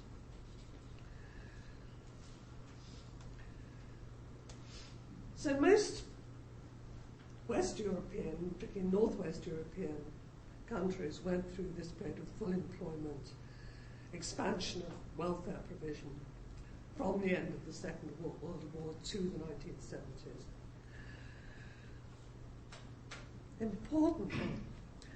An important element of this was the influence of the European Union, which was formed as the European Economic Community in 1957, committed from the start to promoting high living standards, high standards of welfare provision and work security. Again, rather like the League of Nations before the war, that I mentioned earlier, again, this kind of supranational, international institution played a role in setting standards for governments. They don't always listen to them, and particularly the British government since joining has often been reluctant to listen, but even it has found it hard wholly to reject the kind of standards that have been set on social inequality generally, but on things like levels of pensions. The United Kingdom didn't join the European Union until 1973. There was a considerable expansion in the 1970s, including the southern European countries, Britain and Ireland. But the United Kingdom also felt it had to conform to some of its standards. So the period of 1945 to the 1970s was an interesting and unusual period in many ways. And full employment and welfare became a consensus in European liberal democracies after World War II. And it was this consensus that influenced the formation of the European Union.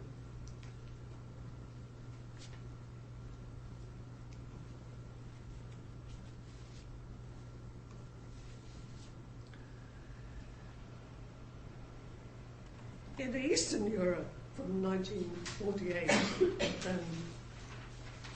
communist regimes were in charge providing, as I was saying earlier, state centralized welfare, security of employment, and theoretically there was no unemployment in the communist countries. So even if people actually had nothing very much to do, they formally had a job and an income. That was another way of providing security, though it didn't do much for economic growth in many of these countries. But it did provide basic pensions, childcare, other kinds of healthcare, other quite good levels of education in all of these countries. Then in 1989, communism came to an end. East Germany later merged with Western Germany, and with its welfare system, at a considerable cost to Western Germany, because Eastern Germany was very poor by then.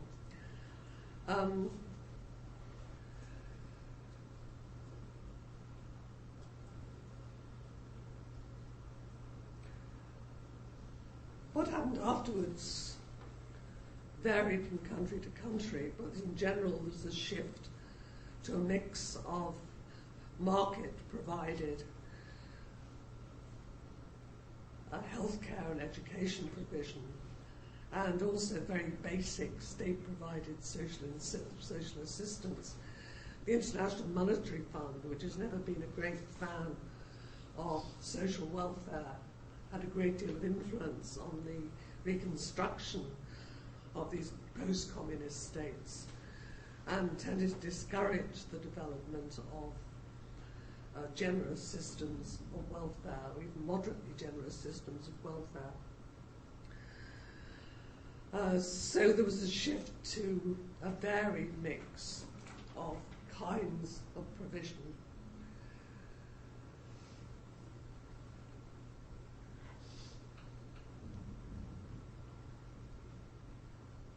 But mostly retaining, at least in principle, basic safety nets of social assistance. But these were quite quickly eroded in some countries, and the result was a growing income gap, the erosion of the value of state pensions and other benefits, the removal of the childcare that women had come to take for granted to enable them to go out to work in most countries. The more prosperous countries, such as the Czech Republic, could keep relatively high levels of benefit. Poorer countries, such as Poland, could not. Then in 2004, the countries of Central Europe, not Russia, joined the European Union. But there's still very considerable variation in their standards and big gaps in income, which varies really according to the economic prosperity of the countries, which in some cases, such as Poland, is now improving.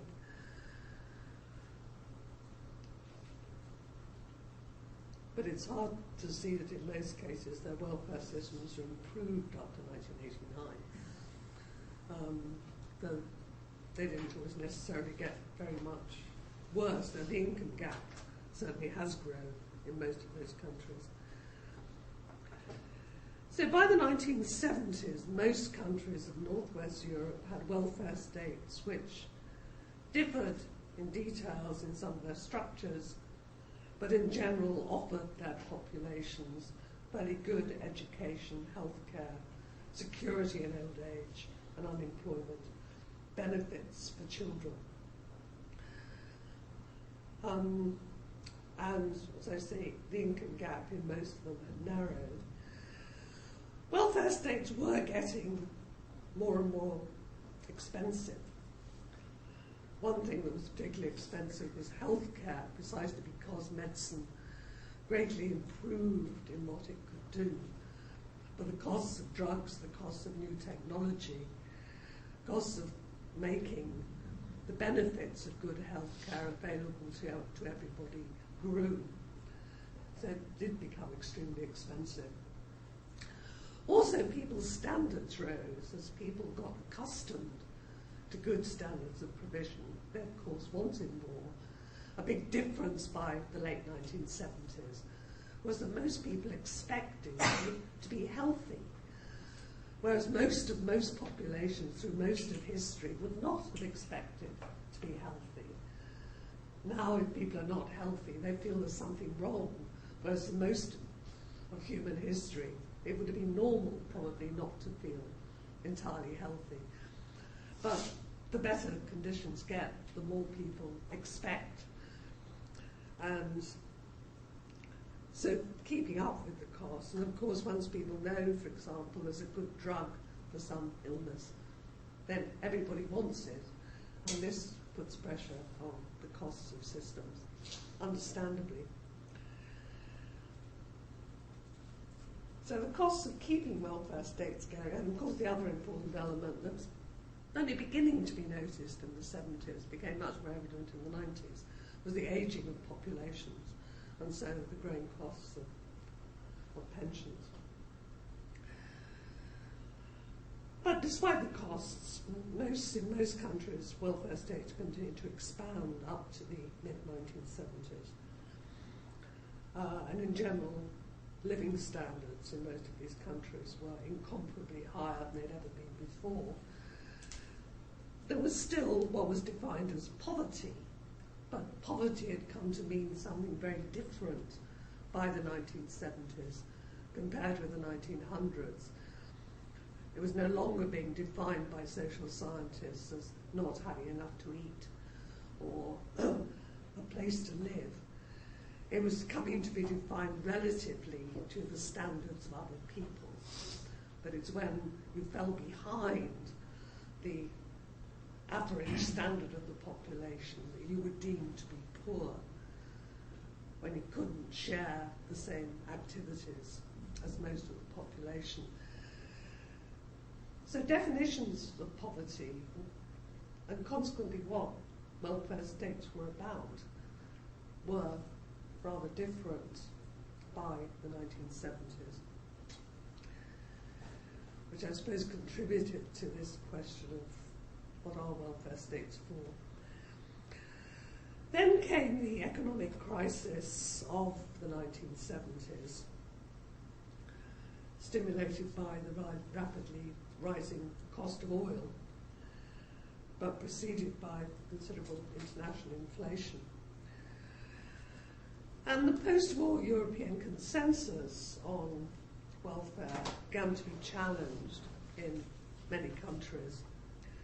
As we were saying earlier, increasing numbers of people blamed the costs of the welfare state for delaying recovery, rather than seeing welfare as a way to expand economic growth. It was seen as diverting investment into, say, healthcare and away from investing in industrial development, and so harming economies.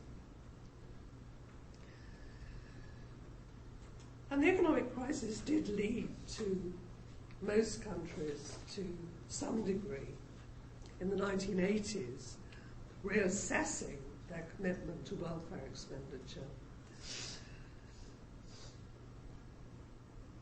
seeking to restructure or to cut it, and in some cases to transfer responsibility, when possible, from the state to the individual, to buy provision in the private market. This went further in some countries than others, and went furthest in countries where there were right-wing governments. For example, Denmark from the end of the 1970s, and Britain, where we had conservative governments from 1979, first of all led by Margaret Thatcher, and then my successors, up to 1997. But particularly in the 1980s, there were very serious attempts to cut benefits and to shift services away from being universal for the whole population, but to concentrate them on the poorest people.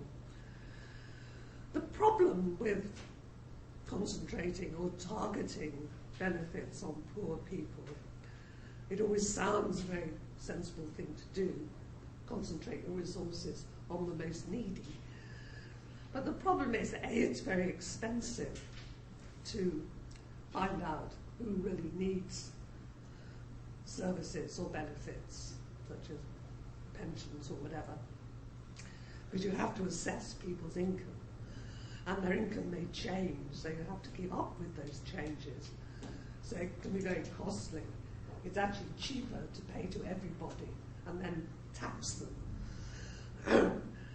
It's much more straightforward. The other problem is that when you have selected benefits of that kind for the poorest or for those in greatest need, a certain proportion of them won't apply, so needy people are left out. And for example, we've had, for the last few years, quite a good selective supplement to the state pension, but 20% of all eligible pensioners don't apply for it. And that seems to be conventional in most countries. The way you have a selective benefit, 15 to 20% of the people in need don't get it. And the country that's tried hardest to end this has been Canada. But even there, 10% of people don't apply. Which often happens because the people in greatest need are the ones who are often less educated, or they're old and sick and isolated. They don't know what's available to them, or they don't know how to set about it. I think people who really are very poor or in difficulties are the least knowledgeable about how to work welfare systems. And so the problem of selective systems is it leaves out too many people in real need. And if it's possible to pay benefits to the whole population, but then redistribute through taxation, then that's both cheaper and does get the benefits to everybody. But running really effective social welfare systems, especially social security systems, is complicated. But there was a shift both in Britain and in Denmark towards more selective as distinct from universal benefits. But it was found, as I suggested earlier, that those benefits that were already rather selective were easier to cut. For example, in Britain, the social housing sector, housing funded by the state, rented housing for poorer people, was quite severely cut back in the 1980s and has led to a severe shortage of housing for poorer people ever since. And there was similar things happened in Denmark. Benefits from which the entire community really gained, such as in Britain the National Health Service, were very much harder to cut. Margaret Thatcher was quite anxious to cut the National Health Service and encourage people to use private medicine, but was surprisingly unsuccessful. More people did use private medicine, but it's not always very good. And because the health service was available and people thought highly of it, there was a great deal of resistance to cutting it too severely. But certainly the Conservatives in this period in Britain did erode the quality of welfare services. The value of pensions fell. The health service continued, but the hospitals weren't cleaned as well as before. There were much higher levels of infection. The quality of service deteriorated. People had to wait longer to get medical attention. And similarly, the quality of education deteriorated. Became an occupation that good graduates were less willing to go into. So there was a very real erosion, even of those elements of the welfare state that were popular. But even whereas in Britain attempts to refocus welfare states, and it did go further in Britain in the 1980s than in most European countries, even there the total cost of social welfare went up, not down. This was partly because of the rising costs that I mentioned before, but also because there was high unemployment, and the government didn't dare not pay benefits to the unemployed with very political opposition. And there were new social problems emerging, which were costly. One was the ageing of the population, which was becoming very evident in the 1980s. And older people couldn't be totally neglected. Also, there was a much higher rate of marriage breakup, so many more single mothers looking after children, often on low incomes, and again requiring some kind of support. So the cost particularly of unemployment, but also other kinds of social issues, meant that costs still carried on rising.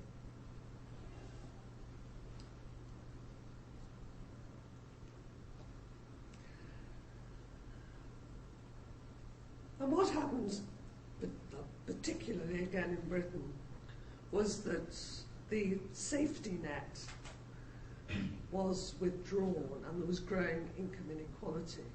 The net that had prevented the poorest people falling behind as general incomes rose was removed, and the gap between rich and poor grew and continued to grow through the 1980s and 1990s. Taxation on people on higher earnings was reduced, and benefits were removed from people at the bottom.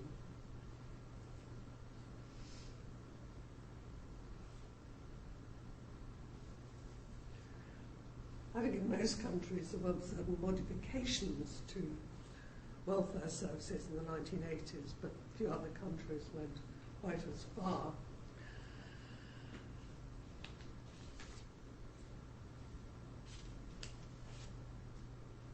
Again, helped by the European Union, trying to keep standards up.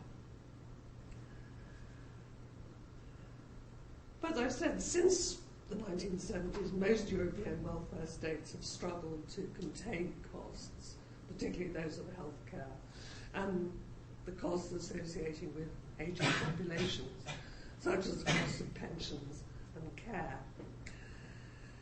In general, left of centre governments tried to maintain the welfare state, and some centre-right governments, as far as they can, whilst reconstructing provision. Though reconstruction often faces popular opposition. For example, the general move in recent years to raise retirement ages throughout Europe has met a great deal of opposition. This is obviously partly a cost-cutting exercise, but it also is one that makes sense because more people are fit and able to work to later ages. And one way of helping to keep economies reasonably active is to keep skilled and experienced older people at work. But this has faced opposition in most countries, very notably in France, where there were demonstrations recently, but quite strongly in most countries, then gradually retirement ages are rising. And I think it's certain to go on rising.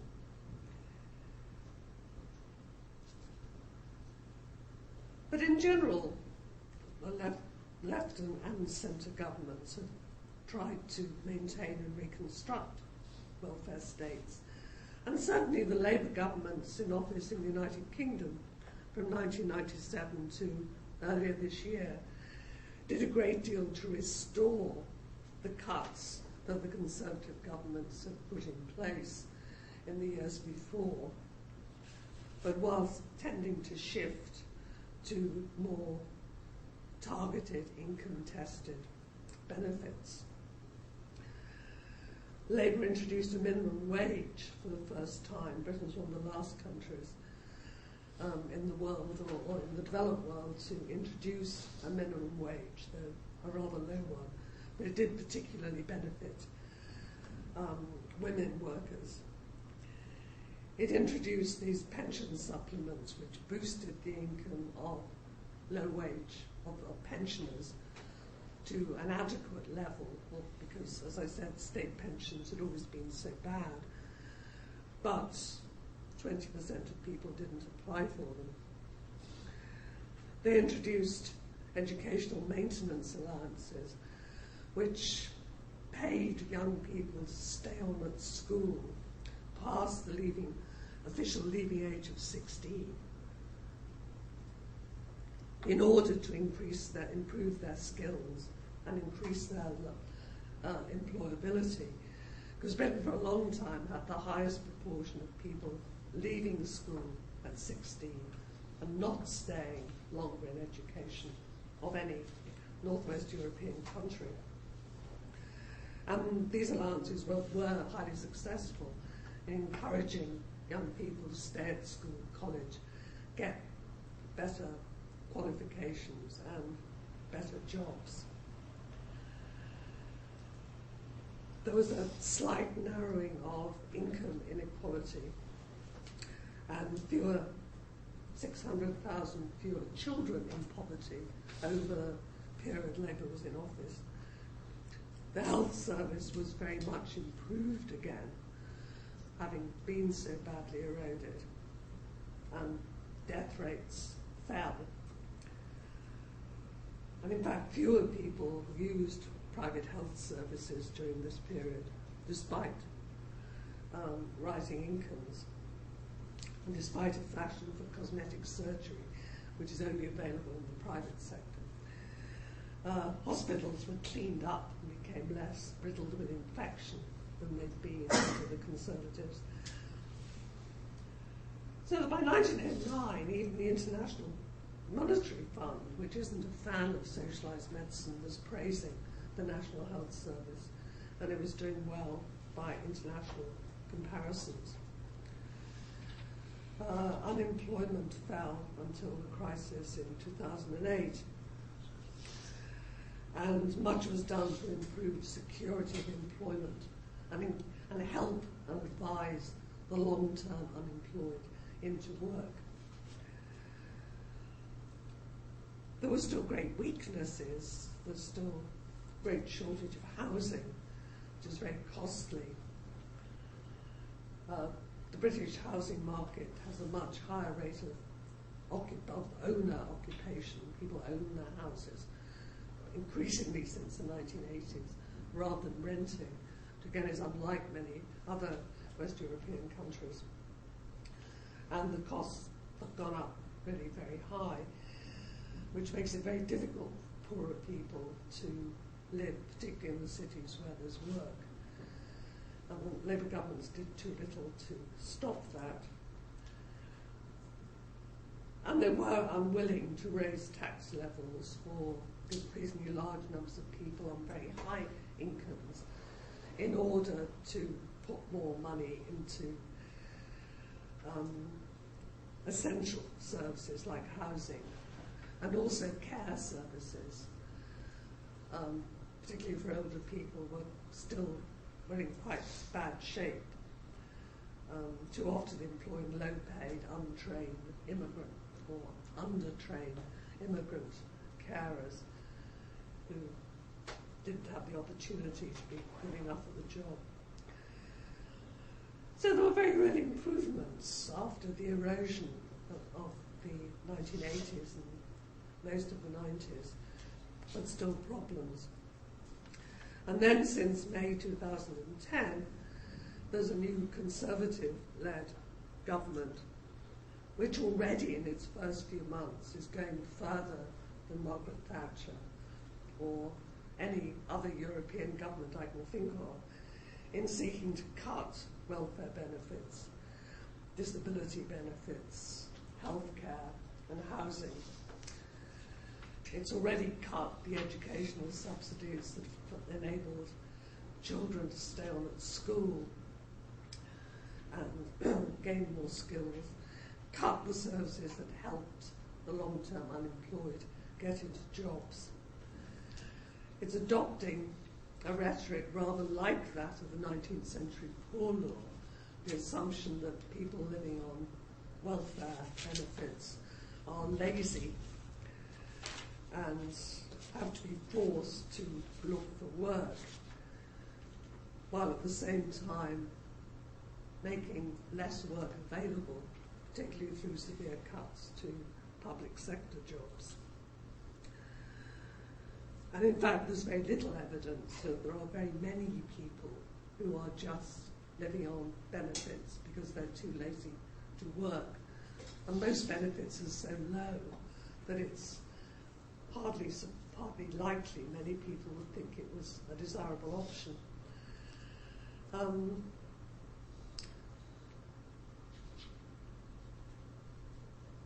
And as I've said, they've cut the very services which would help people into work.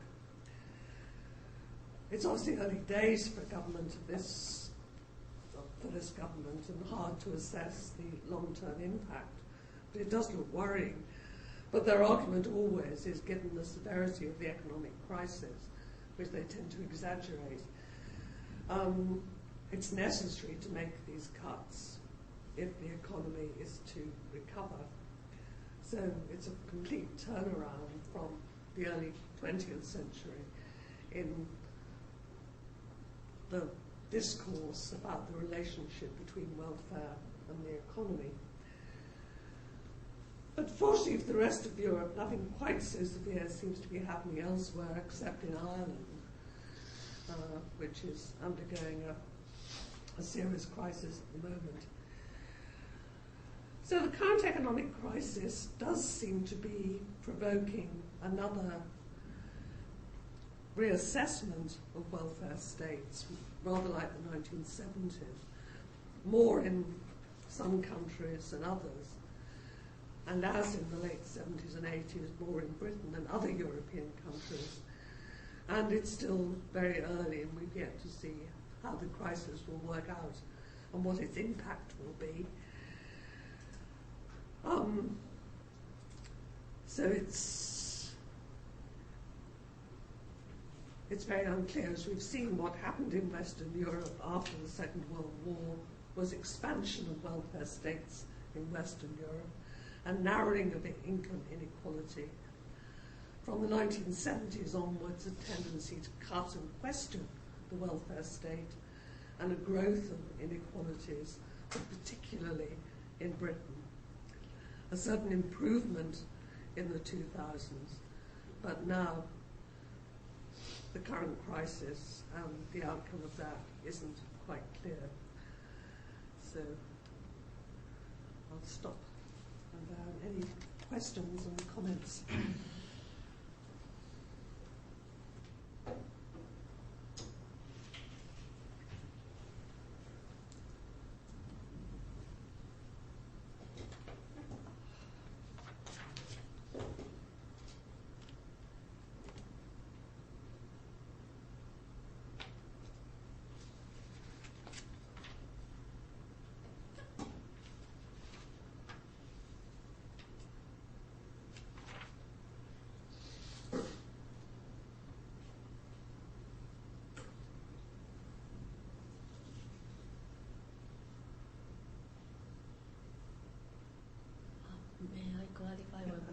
point. Yes.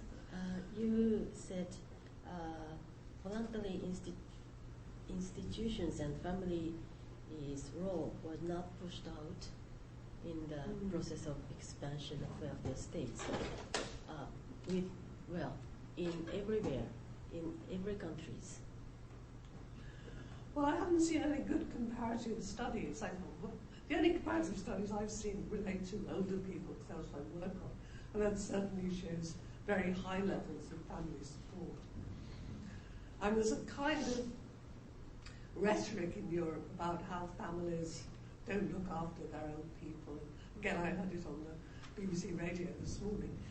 But when you actually look at it, they do a very great deal.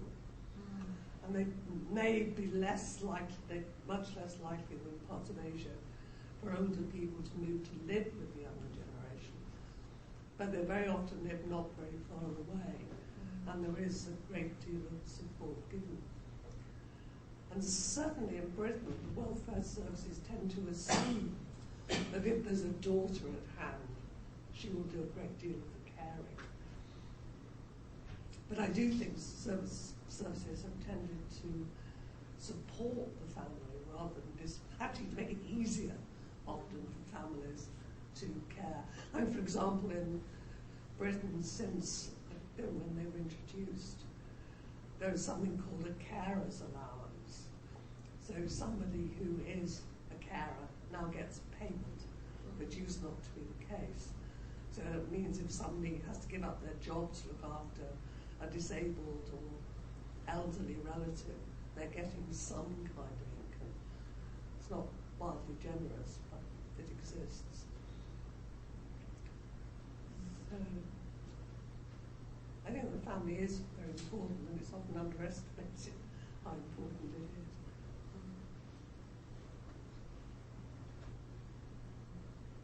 Yeah, well, I asked this question because I observed a kind of fashion of the research topic of the role of extended family in welfare provision in Europe and the role of communities.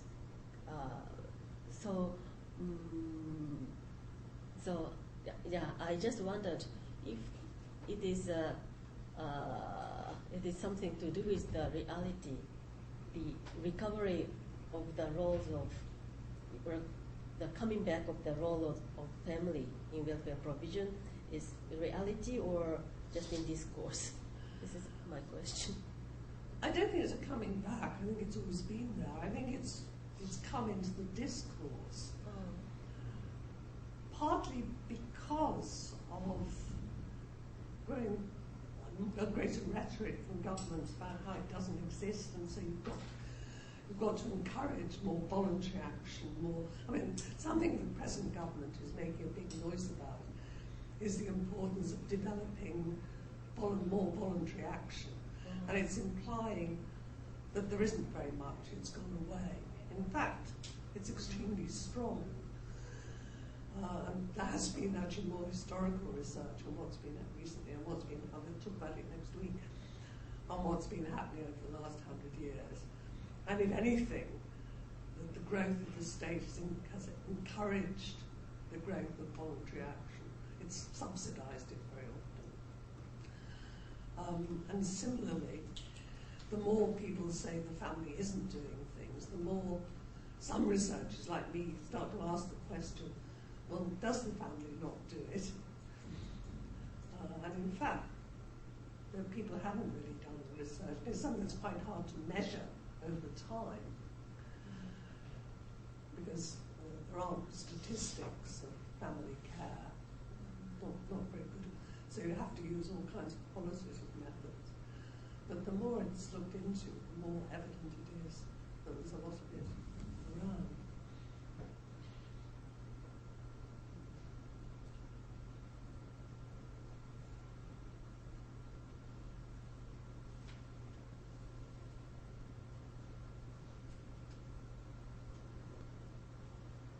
Maybe the Japanese government is the forerunner in the use of the discourse of the important family.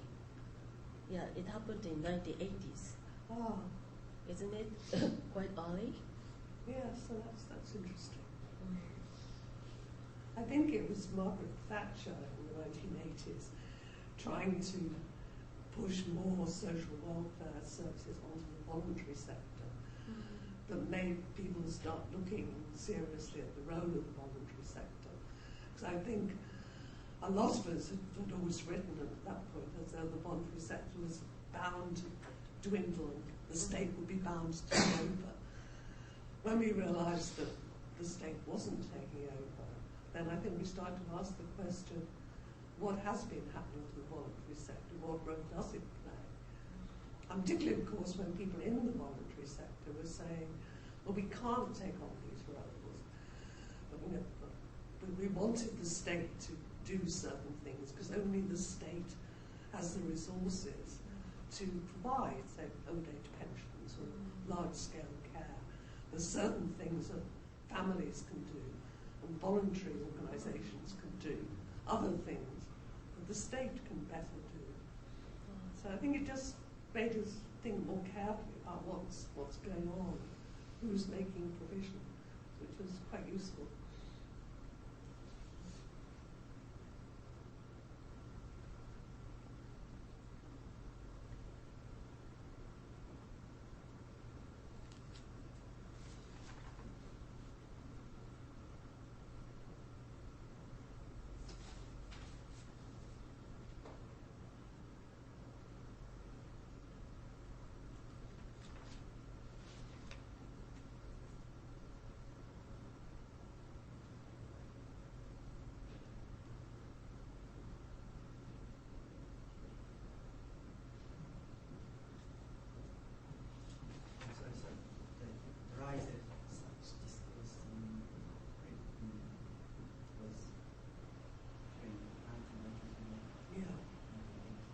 It is in the 1980s, when it's part of the Conservative government's attempt to erode what the state did and to encourage the voluntary sector to take over, which people in the voluntary sector found very frightening because they knew they couldn't do it.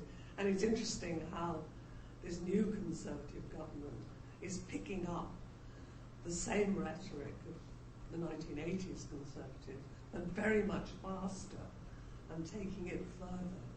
It took the Thatcher government a long time to build up to these kinds of ideas and slowly try to persuade people. This government has immediately gone straight into it in a very extreme way. And it's also made a lot of mess-ups. It's making policy too quickly and making bad mistakes. For example, it's announced a cut in child benefit, which is paid to all children up to the age of, I think, the age of 18 if they stay at school. And it was put in place in the 1970s.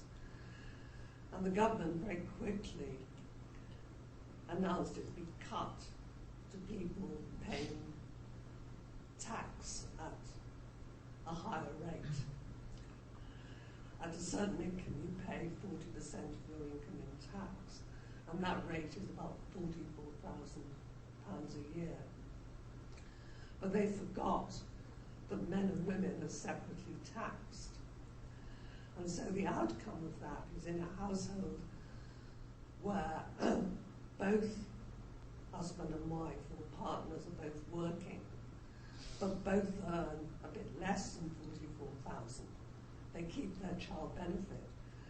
A household with just one income, but it's a bit above 44,000, they lose their benefit, which obviously is unequal. And that was a kind of obvious point they should have thought of, but they didn't, which is stupid.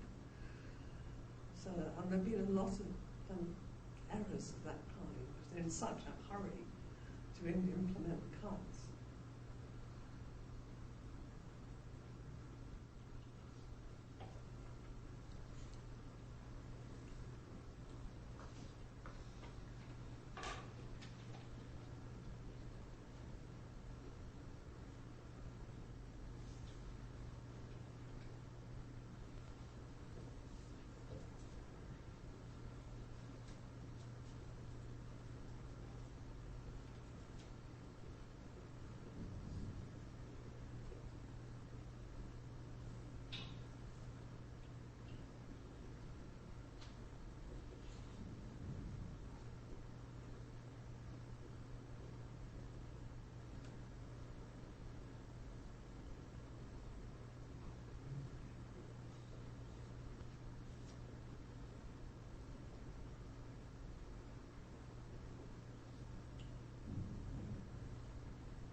large interest groups or philosophers that are starting to discuss unconditional citizens' income. Are there any such movements in Kyoto as well? I mean, I can't imagine, but from what you said. There have been certainly people proposing a citizen's pension. They haven't pushed it beyond the pension. For the reason I said before, that if everybody was given a decent pension and then richer people were taxed, then everyone would get it. And in fact, this government has, one of the few people I approve of in this government is a Liberal Democrat who is the pensions minister, who actually is a former lecturer in social policy and really knows what he's talking about. And he has proposed, I gather, a citizen's pension, but we've yet to see what the details would be. So I think if he can actually achieve that, that would be but it hasn't been. In Germany, are they applying it to other kinds of benefits? Well, the Liberal Democrats had it in there when they campaigned, they had it in there but they didn't really put it in the coalition treaty with the Christian Democrats. But I just brought it up because I'm wondering what the future of the welfare state then will be, if it's always going to be dependent on the economic situation of the country, or if the discussion is going not to be, if people are going to pay for the welfare state, but how they're going to pay for it. And those discussions usually come with a discussion about restructuring the whole tax system, making progressive income tax and the consumer tax. Well, I think those are the two ways it can go, and I certainly would favour the second one. And that was the thing that the Labour governments really shied away from. They weren't willing to reconstruct the tax system. So we've got very rich people actually evading large amounts of tax. And the government did very little to try to stop the tax havens, which are places like the Channel Isles, which are part of Britain, as well as various kind of remnants of the British Empire, like the Cayman Islands, which still are supposedly in the Commonwealth. And nothing was done to stop people shifting huge amounts of money and avoiding tax. And one thing this government seems to be doing is pushing everybody's anger against welfare recipients and not against these people who don't pay any tax, which I think is deeply shocking. And there are, of course, people saying this kind of thing, but they're not very influential. And certainly there's scope for reconstructing tax systems in ways that means that people do pay the very real costs of the welfare system. And certainly I would favour having citizens type benefits, and then tax all of us who don't really need benefits without, or at least can afford to contribute more than we do to.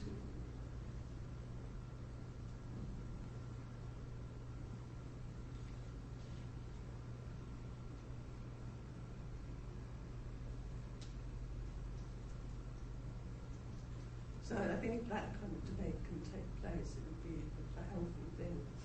I don't see it happening in Britain anytime soon, but maybe more hope in other countries.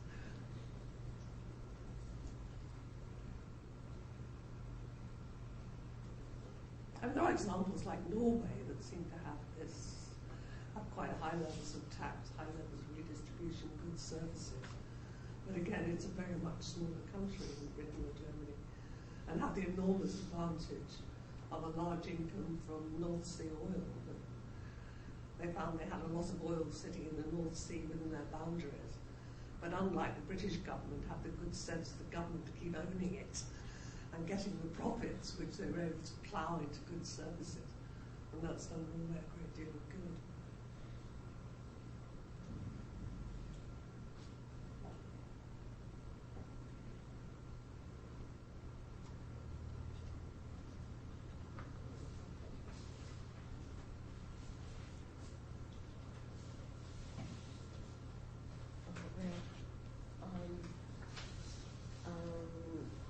You didn't mention gender in this, today's lecture after 1980s, the part of 1980s. But, gender has become a big issue in welfare states in Europe at that time. Didn't it change the regime, gender regime of welfare state?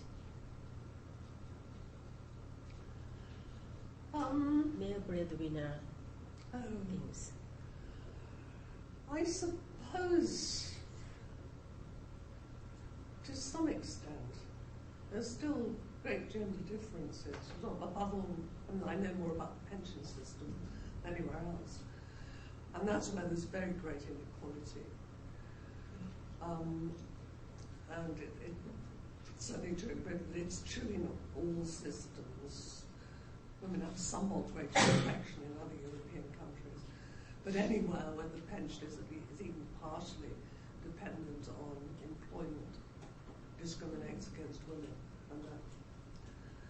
And there has been an introduction, again, the EU has been encouraging it, to give women compensation for the years that they're out of employment, caring, either for children or older people, so that they get additional contributions to their pension fund. And that has brought some improvements, but not quite enough.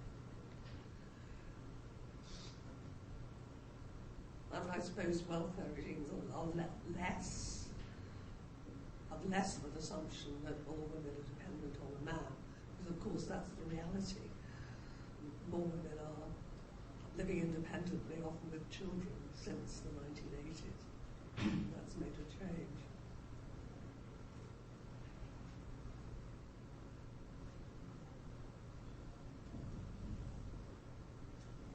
And again, it varies from country to country to what extent women are assumed. But the reality of whether women are working and independent varies from country to country.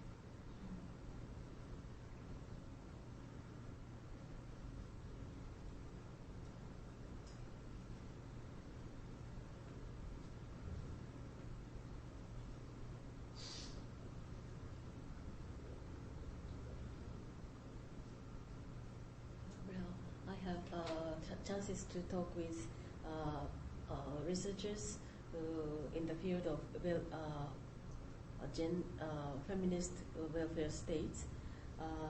So they usually consider the period after 1980s the period of policy changes in many countries to encourage women's employment. So I'm always intrigued because this same period is also called the period of welfare retrenchment, and also the period when the government encouraged families' role in welfare provision. So I'd like to know how these three elements are related to each other, and whether you think, the feminist welfare states theorists are overemphasizing the change. Yes, I think it probably are. I think the trouble, and it's also a problem with S.B. Anderson, his typologies, is they're thinking too much about social insurance systems and not enough about all the rest of the welfare state. I mean, formally, the way social insurance was set up in many countries after the war, it did assume that most women were dependent upon a man's insurance contribution. It wasn't always quite as simple as that. And there's been a certain shift away from that. But in respect for other aspects of the welfare state, and particularly the caring aspects, the service aspects, if anything, there's been a reinforcement of women's responsibility. Sometimes older women who are doing the caring. will retire, will not necessarily always be bringing up children. So I think it's a lot more complicated than they suggest.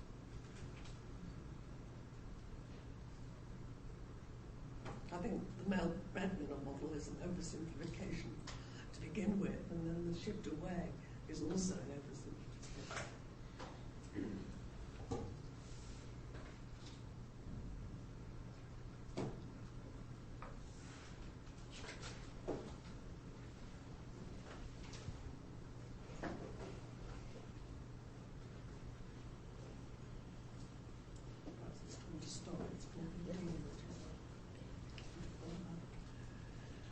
Okay, well, thank you for listening. I'll see you again next week.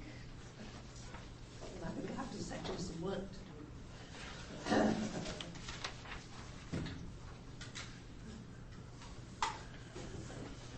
On the family point, the work that Mayumi had